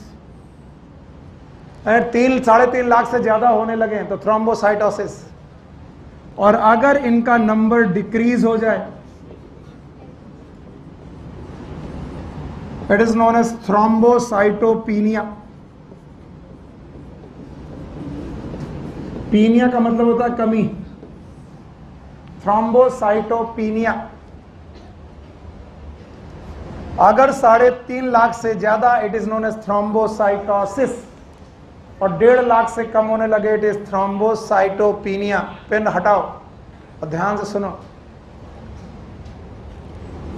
हमारे यहां पर जब भी ब्लड का सर्कुलेशन होता है, ये एक पंपिंग आर्गन से होता है, इसका नाम है सबमर्सिबल पंप। अच्छा, हार्ट। हार्ट जब भी ब्लड पंप करता है, मैं इसे रे डायग्राम बना रहा हूं, जब भी ब्लड पंप करता है हार्ट, तो बेटा सिस्टोल और डायस्टोल नाम के 2 प्रक्रियाएं होती हैं। बोलो कौन? सिस्टोल और डायस्टोल। Contract, relax. और ध्यान सुनना, इन सिस्टोल और डायस्टोल की वजह से इन आर्टरीज में ब्लड प्रेशर के साथ बहता है। किसके साथ? प्रेशर। और ब्लड प्रेशर के साथ बहने की वजह से आर्टरीज टूटती रहती हैं। याद रखना, पर हमें कभी पता नहीं चलता। क्यों पता नहीं चलता? क्योंकि इन आर्टरीज और इन कैपिलरीज की इन वॉल के ऊपर प्लेटलेट एक कवर बनाता है, फिल्म बनाता है। कौन बनाता है? प्लेटलेट। और इस वजह से टूटी हुई जगह पर, जहां पर भी आर्टरी टूटी, वहां पर क्या बनने लगता है? Blood clot. फिर से बोलो। तो अगर कहीं कोई रप्चर आर्टरी हुई भी तो खून बाहर क्यों नहीं जाएगा? क्या बनेगा? Blood clot. एक ऐसा प्रोसेस है जो इतना थैंकफुल है कि अपने आप चल रहा, और हम इतने थैंकलेस हैं कि हमने कभी ध्यान नहीं दिया। रोज तुम्हारा ब्लड पंप हो रहा, डक डक डक डक, यानी आर्टरीज में प्रेशर कम की ज्यादा ज्यादा, और आर्टरीज क्या हो रही है, रप्चर, और रप्चर आरबीसी से खून निकल, क्योंकि प्लेटलेट ने क्या बना रखी है, फिल्म, और इस वजह से वहां क्या बन रहा, ब्लड क्लॉट। फिर से बोलो, ब्लड क्लॉट। पहली बार पता चलता है हमें तब जब हमें होता है डेंगू। क्या हुआ, डेंगू। ये बीमारी तो सबने सुनी होगी, सुनी नहीं है, सुनी है। और डेंगू में प्लेटलेट का नंबर बढ़ गया कि कम हो गया, हाँ? तो बताओ ये जो फिल्मिंग ऑफ द आर्टरी है बढ़ गई कि कम हुई, कम हुई। तो बताओ जो आर्टरी रप्चर हुई वो क्लॉट हुई कि नहीं हुई, नहीं हुई। और जैसे ही बेटा रप्चर हुई, यहां से क्या निकला, खून। It is known as internal bleeding. फिर से बोलो, और इसी इंटरनल ब्लीडिंग को बोलते हैं हैमरेज। बोलो, हैमरेज। और हैमरेज होने की वजह से डेंगू में हो जाती है डेथ। पर पिक्चरें तुम ज्यादा देखते हो, तुम्हारे लिए हैमरेज का मतलब brain haemorrhage, not the brain hemorrhage only, any type of internal bleeding, it is known as hemorrhage. intestine फटी तो intestinal hemorrhage, stomach फटा तो gastric hemorrhage। बोलो, ठीक है। ब्रेन फटा तो ब्रेन hemorrhage। अगर आप लोगों को ये बहुत हल्की बात लग रही तो फिर से सुनो, डेंगू में अक्सर प्लेटलेट काउंट बहुत कम हो जाता है। प्लेटलेट काउंट कम होने की वजह से ब्लीडिंग चालू होती है, और इन ब्लीडिंग की वजह से बंदे की डेथ हो जाती है। ऐसा तो है नहीं कि कभी तुमने कोई डेंगू की डेथ ना सुनी हो, सुनी है? क्यों? बंदे को क्या हो गया, प्लेटलेट ज्यादा कि कम, कम। ये वो थैंकलेस बात है जो हम लोग मानते नहीं कि प्लेटलेट तो कुछ करती नहीं, और जिस दिन पता चलता है वो क्या करती हैं, उस दिन लगता है हे भगवान हमारी प्लेटलेट कम ना हो पाए। अगर प्लेटलेट कम हुई तो गए काम से। कुछ ऐसी बीमारियां हैं, जेनेटिक बीमारियां, जिनमें ब्लीडिंग डिसऑर्डर्स होते हैं। क्या होते हैं, ब्लीडिंग डिसऑर्डर, यानी आपको कॉन्टिन्यूअस इंटरनल ब्लीडिंग की प्रॉब्लम रहती हैं। And these group of bleeding disorders are known as purpura. ये क्वेश्चन पूछा गया इसलिए लिख रहा हूं, मास्टरी डॉक्टरी नहीं झाड़ रहा हूं। Purpura, what is purpura? Group of bleeding disorder. बोलो, group of bleeding disorder. Disorder के बहुत सारे ग्रुप हैं जो आगे जाके एमबीबीएस में तुम पढ़ोगे, उनको कंबाइंड रूप से क्या नाम देते हैं, purpura. Purpura disease, these are the bleeding disorders. और बताओ इन परप्यूरा डिसीज में क्या होता होगा, प्लेटलेट कम कि ज्यादा, कम। थ्रोम्बोसाइटोसिस की थ्रोम्बोसाइटोपिनिया, साइटोसिस, थ्रोम्बोसाइटोपिनिया। क्या नहीं दिखाई पड़ रहा बेटा, आप लोग क्या नहीं देख पा रहे हो, ये परप्यूरा।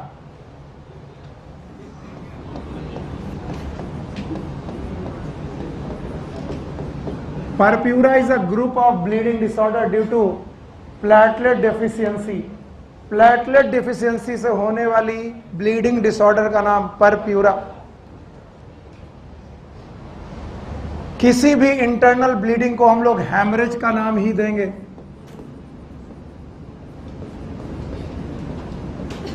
पर चूंकि हमने हिंदी मूवीज ज्यादा देखी है, हमारे लिए हैमरेज का मतलब, ट्यूमर का मतलब ऐसा नहीं है।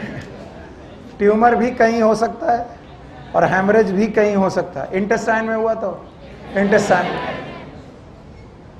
चलो बताओगे, जो मैंने लिखा है इतना बता दोगे, बहुत अच्छा लगेगा मुझे। बताओ दूसरी नंबर की सेल, पहले नंबर की आरबीसी, दूसरे नंबर की, मैं दूसरे नंबर पे डब्ल्यूबीसी क्यों नहीं लिखा?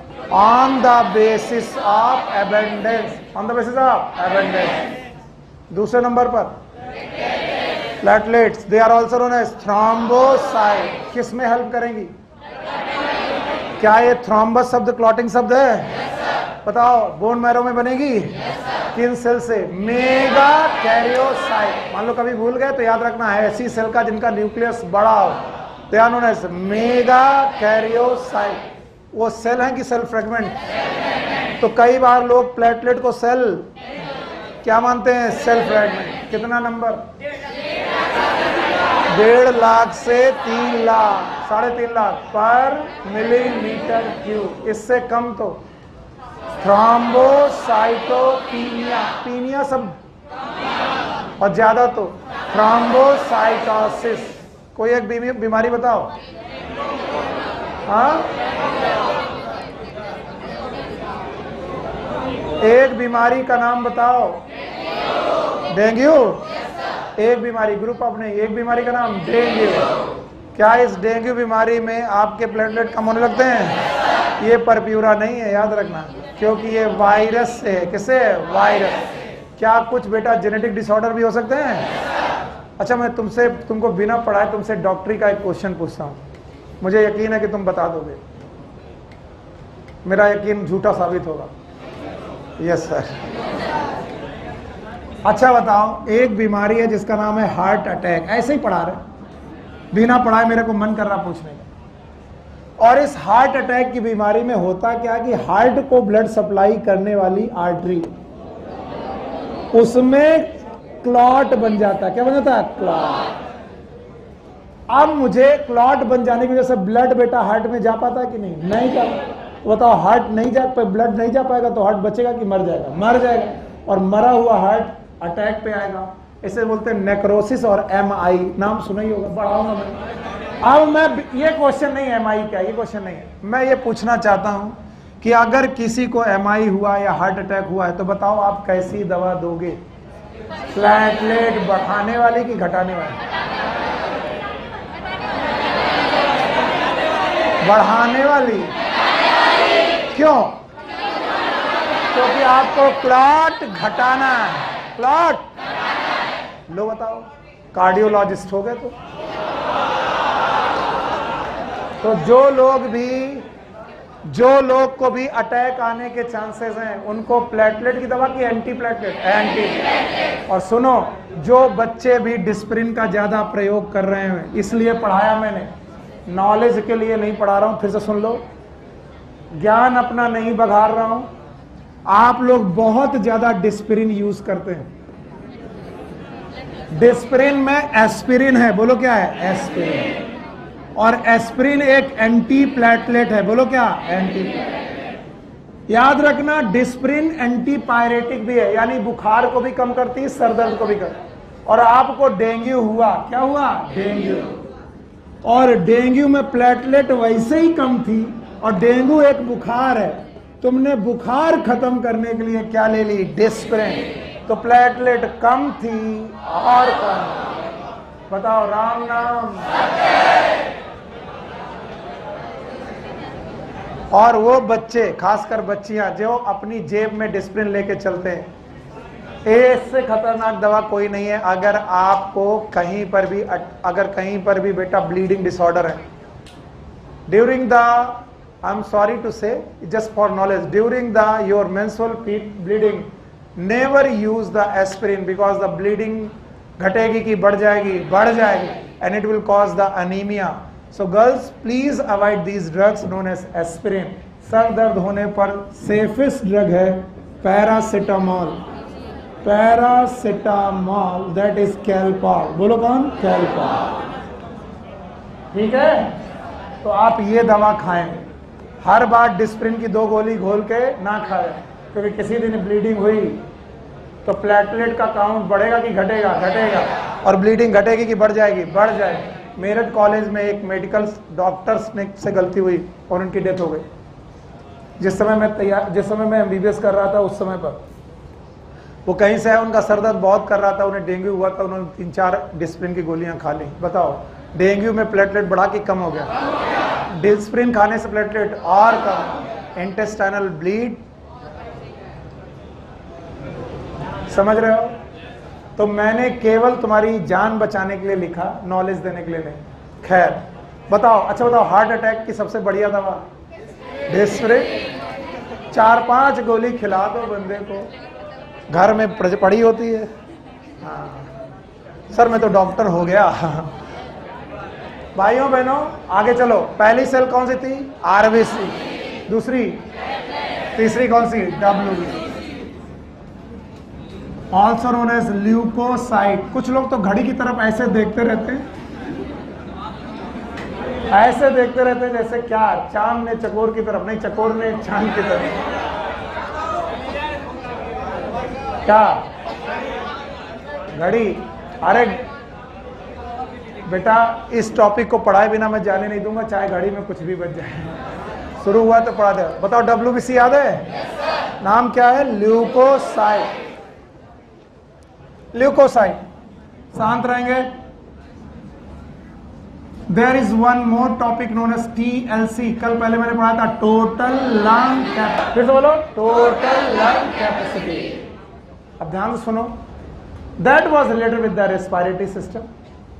When there is a blood vascular system, TLC is used as total leukocyte count. Total leukocyte count. And total leukocyte count is about 6,000 to 8,000 cells per millimeter cube. तीनों compare करेंगे। पहली 50 लाख से 55 लाख, दूसरी 1.5 लाख से 3.5 लाख, और WBC 6,000 से 8,000। बहुत ज्यादा कि बहुत कम? बहुत। और इसीलिए जब तुम MBBS में पहली बार माइक्रोस्कोप दिखाया जाता है पैथोलॉजी लैब में, और तुमसे होता है कि पैथोलॉजी लैब में कि तुम ब्लड में से WBC को फोकस करो, तो तुम फोकस नहीं कर पाते, क्योंकि वहां पर सबसे ज्यादा सेल कौन से मिलती है? RBC। दूसरे नंबर पर प्लेटलेट। WBC मिलने के चांसेस कम, तो स्लाइड में तुमसे कुछ हो ही नहीं पाता। अब चूंकि बगल में बंदे ने बोल दिया हाँ मुझे दिख गई, तो तुमने कहा बेइज्जती हो जाएगी। मैंने कहा हाँ मेरे को भी दिख गई। क्या दिखा? कुछ नहीं, कुछ लाल लाल पीला पीला दिख रहा। प्रोफेसर बोला क्या देखा? Sir WBC। बोले कौन सी देखी? बोले न्यूट्रोफिल। दिख रही? बोले हाँ दिख रही। बोले हटो गधे, कुछ नहीं है। तब आपकी चोरी पकड़ी जाती है। तो आप इन सारी WBC को आज इमेजिन करके देखिए। कल आप MBBS करते वक्त माइक्रोस्कोप से देखते वक्त मुझे थैंक यू बोलेंगे कि सर आपने पढ़ाया था और बिल्कुल वैसी दिखी।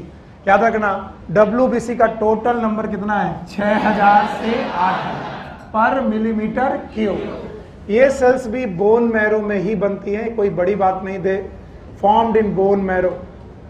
लेकिन ये कलरलेस सेल हैं। व्हाइट मत बोलना, कैसी हैं? भले ही इनके बारे में कहा जाता है कि ये व्हाइट हैं, पर आप शब्द क्या यूज करोगे? कलरलेस। यानी इसीलिए they are not visible under microscope, not visible under microscope without staining.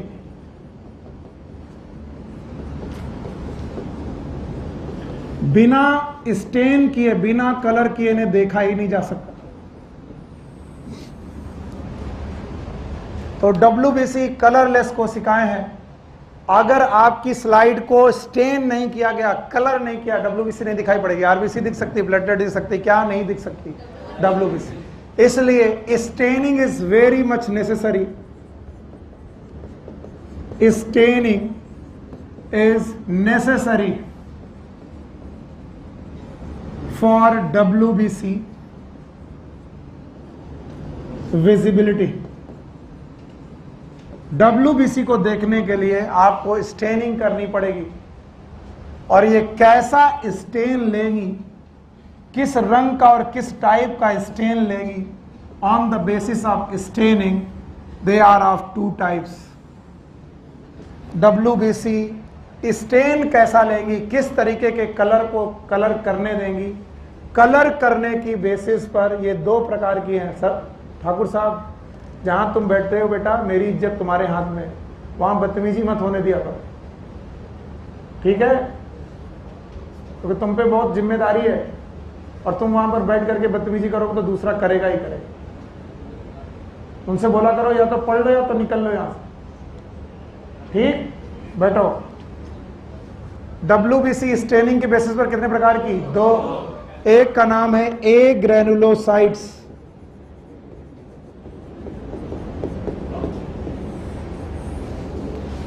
और दूसरे तरीके की RBCs हैं ग्रेनुलोसाइट्स। सॉरी दूसरे तरीके की WBC, आई एम सॉरी, दूसरे तरीके की WBC क्या है? ग्रैनुलोसाइट। नाम चिल्ला चिल्ला करके बोल रहा है कि मैं एक ऐसी सेल हूं जिसके पास न्यूक्लियस है। क्या है?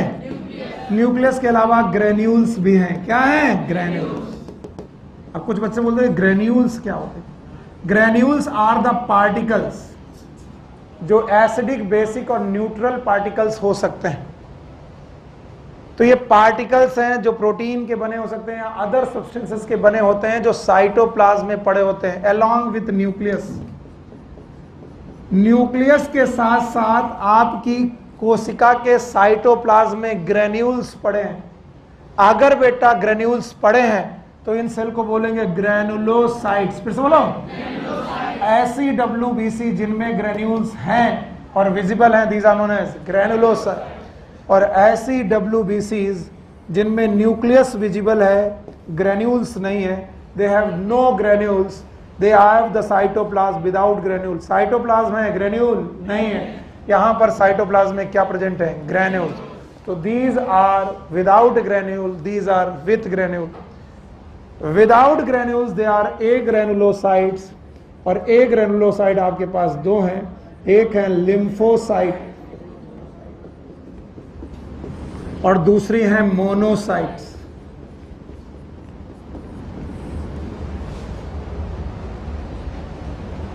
और ग्रेनुलोसाइट आपके पास तीन प्रकार की हैं। एक ऐसी ग्रेनुलोसाइट, ध्यान सुनना, मैं जो कह रहा हूं उस पर ध्यान देना, आपने क्या समझा उसका मेरी जिम्मेदारी नहीं है। आप क्या समझते हो फिर वो अपनी बात मेरे दिमाग में डालकर आप पूछते हो, फिर वो गलत हो जाएगा। ऐसे ग्रेन्यूल जो एसिडिक डाई को अट्रैक्ट करें। किसको? मैंने बोला एसिडिक ग्रेन्यूल है? मैंने ऐसा नहीं कहा, मैंने कतई नहीं कहा कि ये ग्रेन्यूल एसिडिक है। मैंने कहा ऐसे ग्रेन्यूल जो एसिडिक डाई को स्टेन करें, एसिडिक डाई से स्टेन हो जाएं। बताओ बेसिक की एसिडिक? इसका मतलब ये ग्रेन्यूल किसको लाइक कर रहे हैं? एसिडिक डाई को। इन्हीं को बोलते हैं एसिडोफिल्स। एसिड को लाइक करने वाली cells acidophils, also known as eosinophils. बताओ इओसिनोफिल के ग्रेन्यूल एसिडिक होते हैं? मैंने ऐसा कहा? मैंने ऐसा नहीं कहा। मैंने कहा ये ग्रेन्यूल किस डाई को अट्रैक्ट करेंगे? The cells whose granule attract the acidic dye and stain with the acidic dye, they are known as acidophils और eosinophil. If they are attract or stained by basic dye, किसके द्वारा? These are known as basophils. Basophils वो कोशिकाएं होती हैं जो basic dye के द्वारा कलर होती हैं। बेसिक डाई, बड़ा बड़ा लिखने में सुनाई नहीं पड़ रहा, बेसिक शब्द नहीं लिख पाए हो और डाई शब्द नहीं लिख पाते हो।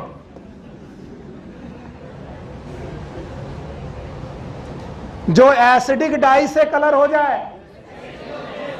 इतने दिनों से पढ़ते आए, तुम्हें फिल्स का मतलब नहीं मालूम? लवर। एसिडिक इओसिनो मतलब एसिड, एसिड लवर ग्रेन्यूल, दोस्त एसिडोफिल।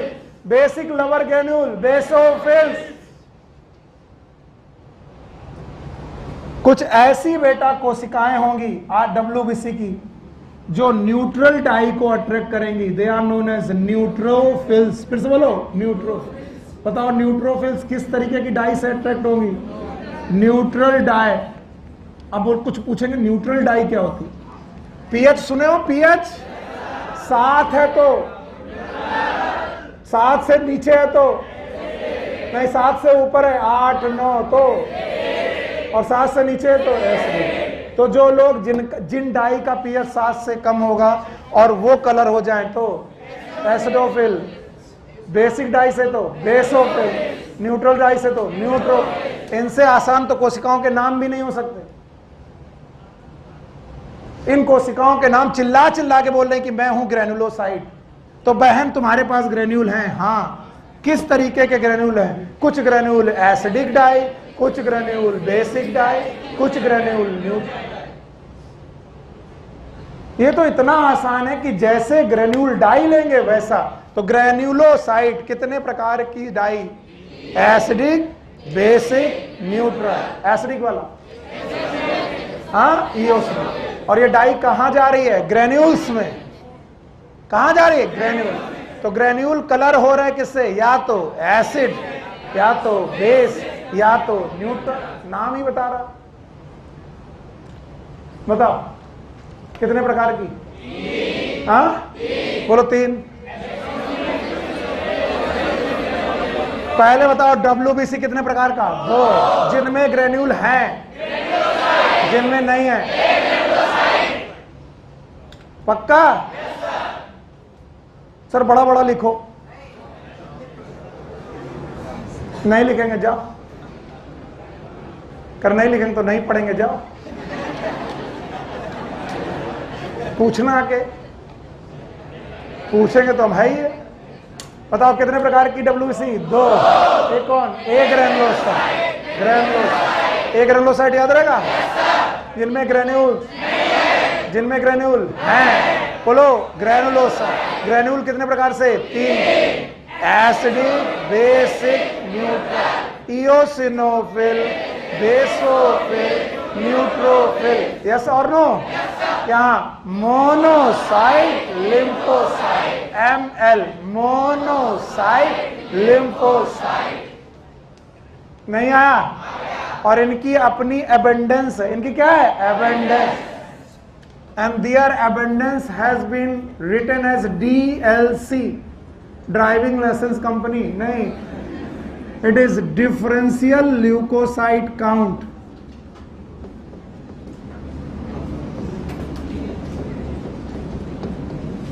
जब डॉक्टर आपको एक खून की जांच कराता है तो सबसे पहले वही 2 जांचें कराता है, TLC and DLC। What is TLC? कितनी थी? 6000 से 8000। 6000 से।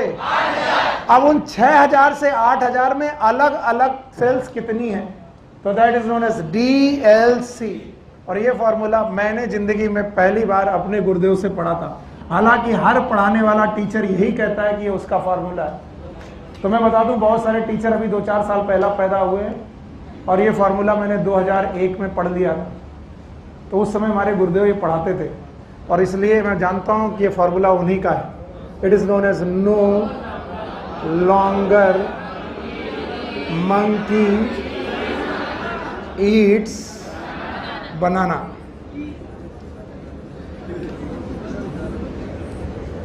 अब ये अजीब सा फार्मूला है, बहुत देर तक बंदर केला नहीं खाएगा। No longer monkey eats banana. It's nothing, बस उनका मन था, उन्होंने फार्मूला बनाया। ये फार्मूला आपको MBBS तक फायदा करेगा, क्योंकि प्रोफेसर पूछेगा न्यूट्रोफिल का परसेंटेज बताओ, तो आप बताओगे न्यूट्रोफिल बाकी WBC में सबसे कम कि सबसे ज्यादा? सबसे 60 से 65%। अगर आपका TLC 8000 है, TLC, तो न्यूट्रोफिल 60% है। तो 8000 का 60% निकालो। 8000 का 60%, 4800 कोशिकाएं, 4800 कोशिकाएं केवल कौन होंगी? न्यूट्रोफिल्स। ऐसा भी क्वेश्चन बन सकता है, और जब बनेगा तो कहोगा कहाँ NCERT में लिखा है? मेरा गिरेबां पकड़ना, कान के नीचे रैप्टा देंगे। टोटल का कितना %? 60%। किसके टोटल का? TLC। TLC कितना था? 6000 से 8000। मैं क्वेश्चन बनाऊं, let suppose a patient came with the 8000 TLC। 8000 TLC, tell me the number of basophil. अब तुम्हें यही नहीं मालूम। Yes, longer is 22, that is lymphocyte. Lymphocyte is 20 to 25%। हाँ,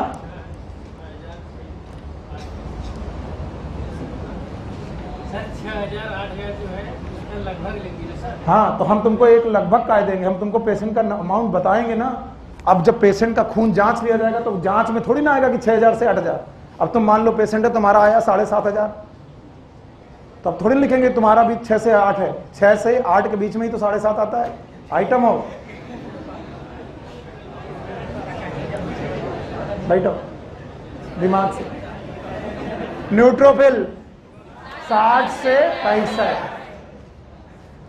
लिम्फोसाइट 20 से 25, yes monkey that is monocyte, it is 6 to 8%, eosinophils it is 2 to 3%, basophil it is 0.5 to 1%। अरे basophil बनाना मतलब basophils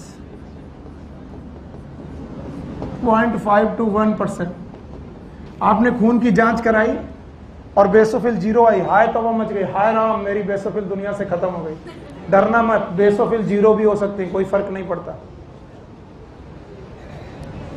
basophil अगर आपकी लिस्ट में नहीं आ रही तो डरना मत, छोड़ेंगे नहीं जब तक पढ़ा नहीं लेंगे, बाकी आपकी मर्जी।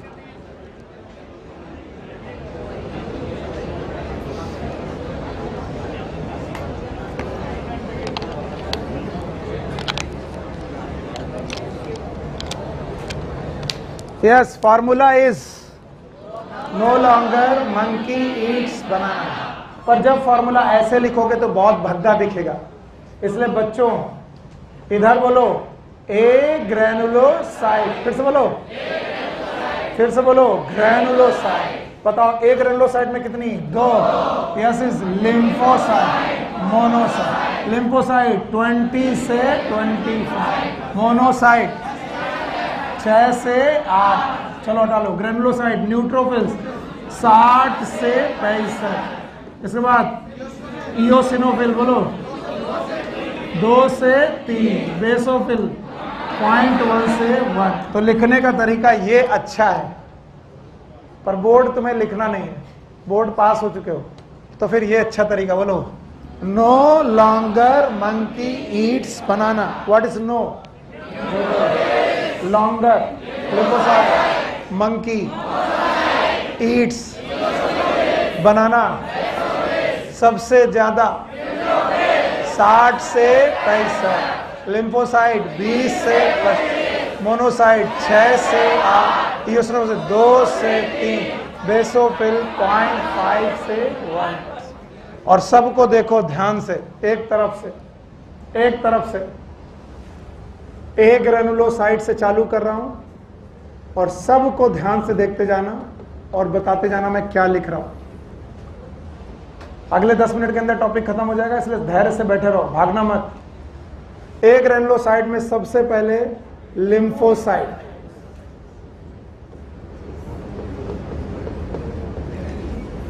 टोटल परसेंट 20 से 25। और मैं क्या, मेरा दुर्भाग्य इतना है कि मैं एक टॉपिक आज पढ़ाऊं, कल पूछूं तुम नहीं बता पाते। बताते हो? चलो बताओ। अच्छा, क्योंकि मैं इसे पूरा पढ़ा चुका हूं। लिम्फोसाइट बनती कहाँ है? बोन मैरो में बनती है। तो बोन मैरो में बन गई, मैच्योर कहाँ होने जाती है? 2 जगह, या तो बोन मैरो,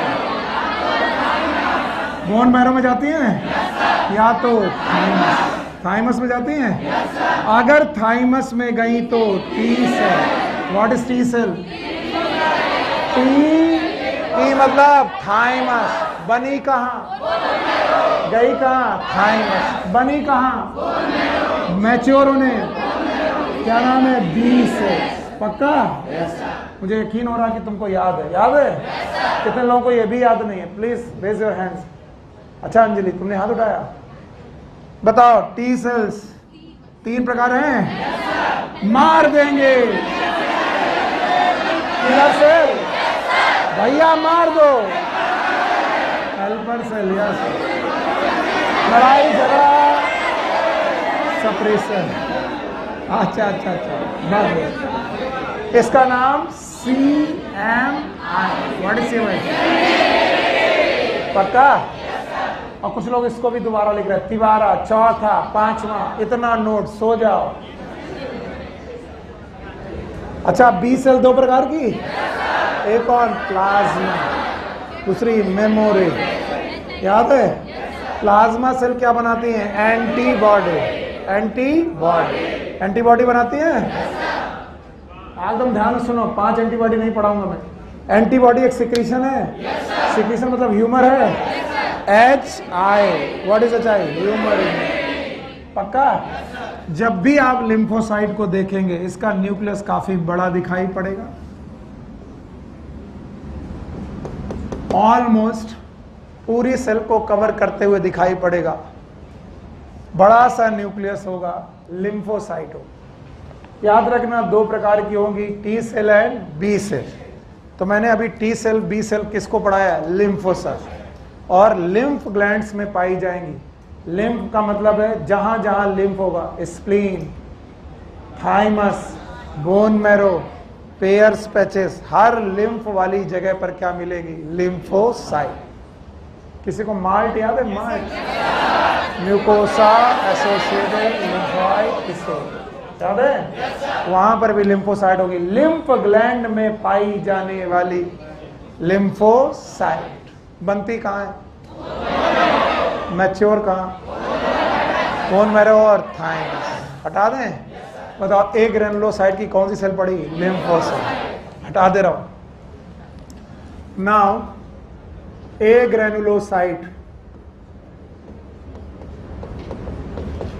ए ग्रेनुलोसाइट में मोनोसाइट परसेंटेज 6 से 8%। याद रखना, they are the largest WBC, सबसे बड़ी WBC यही है।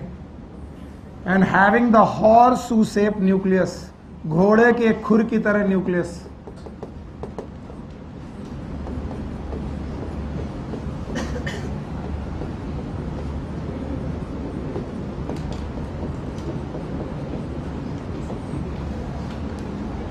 And this cell help in the phagocytosis. They behave like macrophage.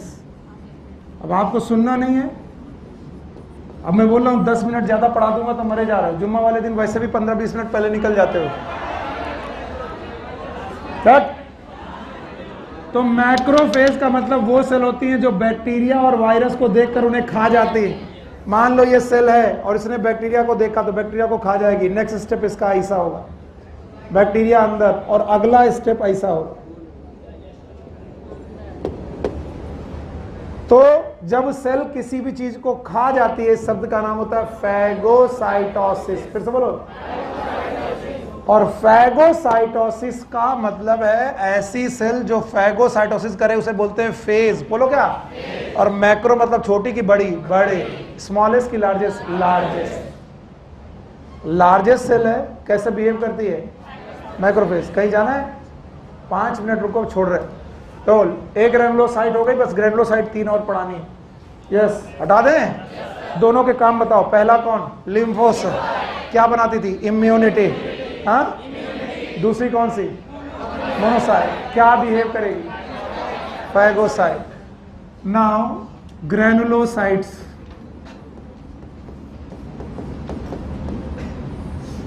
Granulocyte में सबसे पहली न्यूट्रोफिल्स। हाँ, बहुत बढ़िया, एक ही याद रह गया तुम। न्यूट्रोफिल्स कितनी? 60 से 65%। They are the most abundant WBC।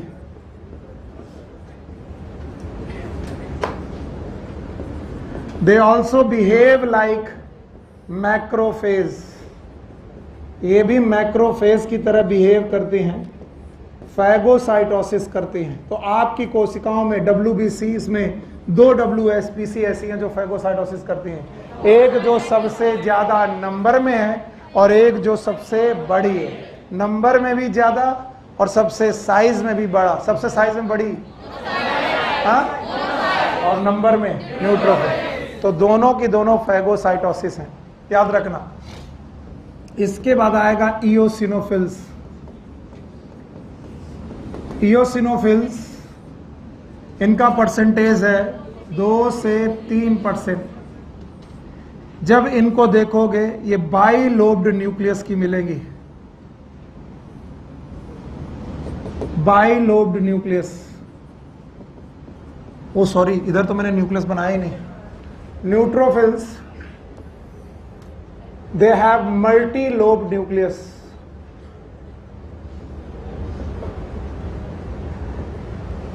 Multi lobe nucleus होगा, इनका न्यूक्लियस कई लोब का होगा न्यूट्रोफिल का। That's why they are known as PMNL। What is PMNL? Polymorpho nuclear lymphocyte, जिनका न्यूक्लियस कई मॉर्फोलॉजी में आए। Poly, P for, M for morpho, nucleo leucocyte, lymphocyte की leucocyte, poly morpho nucleo leucocytes. इन cell का दूसरा नाम न्यूट्रोफिल्स। नहीं सर, एक बार फिर से बताओ। हाँ, फिर से सुनो, बताओ। इनके न्यूक्लियस में एक लोब की बहुत सारे? बहुत सारे। ठीक, तो ये बहुत सारे न्यूक्लियस होने की वजह से इनके न्यूक्लियस की मॉर्फोलॉजी एक जैसी की अलग अलग। तो जब मॉर्फोलॉजी बहुत अलग अलग हो तो क्या बोलेगा? पॉलीमार्फो। किसकी? Nucleus. Polymorpho nuclear leucocyte, it is neutrophils. इनका न्यूक्लियस बाइलोब्ड होगा। एसिडिक डाई लेंगे ग्रेन्यूल्स। याद रखना, इओसिनोफिल्स जो होंगी दे रेजिस्ट इन्फेक्शन, ये इन्फेक्शन को रेजिस्ट करेंगी। एंड एलर्जिक रिएक्शन को इंटरफियर करेंगी। एलर्जिक रिएक्शन, आपकी बॉडी में जो भी एलर्जी चल रही है उन रिएक्शन को इंटरफियर करेंगे। अगर इधर से कोई कन्नौज अन्नौज का बच्चा है, कन्नौज, छिबरामऊ, इधर की तरफ के लोग हैं, उनको ये डिसीज बहुत ज्यादा आती है, eosinophilia. How many of you know the eosinophilia? How many? It is nothing, it is increase in eosinophils. और इस्नोफिल तब इंक्रीज होगा जब आपको एलर्जी होगी। क्या होगी? एलर्जी। आपको खांसी आएगी, लंग्स डिसीज होंगी। लंग्स डिसीज में इस्नोफिल घटती है कि बढ़ जाती है? बढ़ जाती है। तो इन्फेक्शन को रेजिस्ट करने वाली सेल्स हैं। ये भी NCERT में लिखा है, इस्नोफिल्स। And last but not the least, they are the basophils, and the basophils are 0.5 to 1%. आइरो पढ़ा करो इसे। रेड, यस, आगे आओ। अरे तुम सब किताब उठा के मत आओ। बेसोफिल आर, आगे आओ। Basophil they act like mast cell, ये मास्ट सेल की तरह एक्ट करते हैं। मास्ट सेल के सिक्रीशन, यस, मास्ट सेल के सिक्रीशन नंबर 1 हिस्टामिन, दूसरा कौन? सेरोटोनिन और हिपैरिन। बता दिया, हम सोचे मार खाएगा, नहीं खाएगा। बताओ, अभी जाना नहीं। यस, हिस्टामिन कैसा एक्शन? Histamine vasodilator. पता नहीं तुम क्या कर रहे हो। ये ब्लड वेसल्स के डायमीटर को घटाएगा कि बढ़ाएगा? बढ़ाएगा। तो ब्लड फ्लो बढ़ेगा। ब्लड फ्लो कौन? हिस्टामिन। It is vasodilator. दूसरा चांस दे रहे, बाकी लोग शांत रहेंगे। सेरोटोनिन बच गया। ब्लड वेसल्स के डायमीटर को घटाने वाला सेरोटोनिन, तो सेरोटोनिन इज वैसोकॉन्स्ट्रिक्टर। बाकी लोग शांत रहेंगे। Heparin anti coagulant. अब ध्यान सुनना, ये तीनों लोग मिलकर, बोलो कौन कौन? कौन कौन? हिस्टामिन, सेरोटोनिन, हिपैरिन इन्फ्लेमेशन करते हैं। क्या करते हैं? इन्फ्लेमेशन। और कई बार बच्चे पूछते हैं इन्फ्लेमेशन का मतलब क्या है? यस, मैं अगर आपके गाल में बहुत जोर का थप्पड़ मारूं, सुनो सुनो और इसको ध्यान से, तो जब थप्पड़ मारूंगा तो जो जो चेंज होंगे वो इन्फ्लेमेशन है। जैसे ही थप्पड़ मारूंगा नीचे का टिश्यू बचेगा कि रप्चर होगा? रप्चर। ऊपर का नहीं, नीचे का। तो बताओ, ब्लड वेसल्स डायलेट होगी और ब्लड का सर्कुलेशन बढ़ेगा, रेडनेस आएगी। क्या आएगी? रेडनेस। स्वेलिंग भी आएगी, उंगलियां छप जाएंगी, पेन होगा, और वहां पर दूसरे गाल की अपेक्षा हीट कम की ज्यादा ज्यादा। चलो मेरे साथ चिल्लाओ, स्वेलिंग बोलो, रेडनेस फिर से बोलो, पेन बोलो, हीट बोलो, हीट फिर से बोलो, स्वेलिंग, रेडनेस, पेन, हीट। जहां पर भी ये चार चीजें एक साथ मिल जाए, बोलो क्या हो रहा है, इन्फ्लेमेशन। एक फुंसी को देखो, पुड़िया को देखा, फुंसी में स्वेलिंग, रेडनेस, पेन, हीट, क्या हो रहा है, इन्फ्लेमेशन। हर उस जगह पर जहां ये चार चीजें मिलेंगी, आंख लाल हो गई, conjunctivitis, swelling, redness, pain, heat. तो बताओ बेसोफिल कैसे बिहेव करेंगी, मास। तो बताओ ये क्या करेंगी, इन्फ्लेमेशन। जल्दबाजी में भागने वाले लोग, चलो भागो, भागने वाले लोग, तुम्हारा भला नहीं होने वाला। खड़े हो, पागल कहीं के। बताओ पूरी WBC में कौन सी दो सेल हैं जो मैक्रोफेज की तरह एक्ट करेंगी, मोनोसाइट एंड कौन है जो इम्यूनिटी,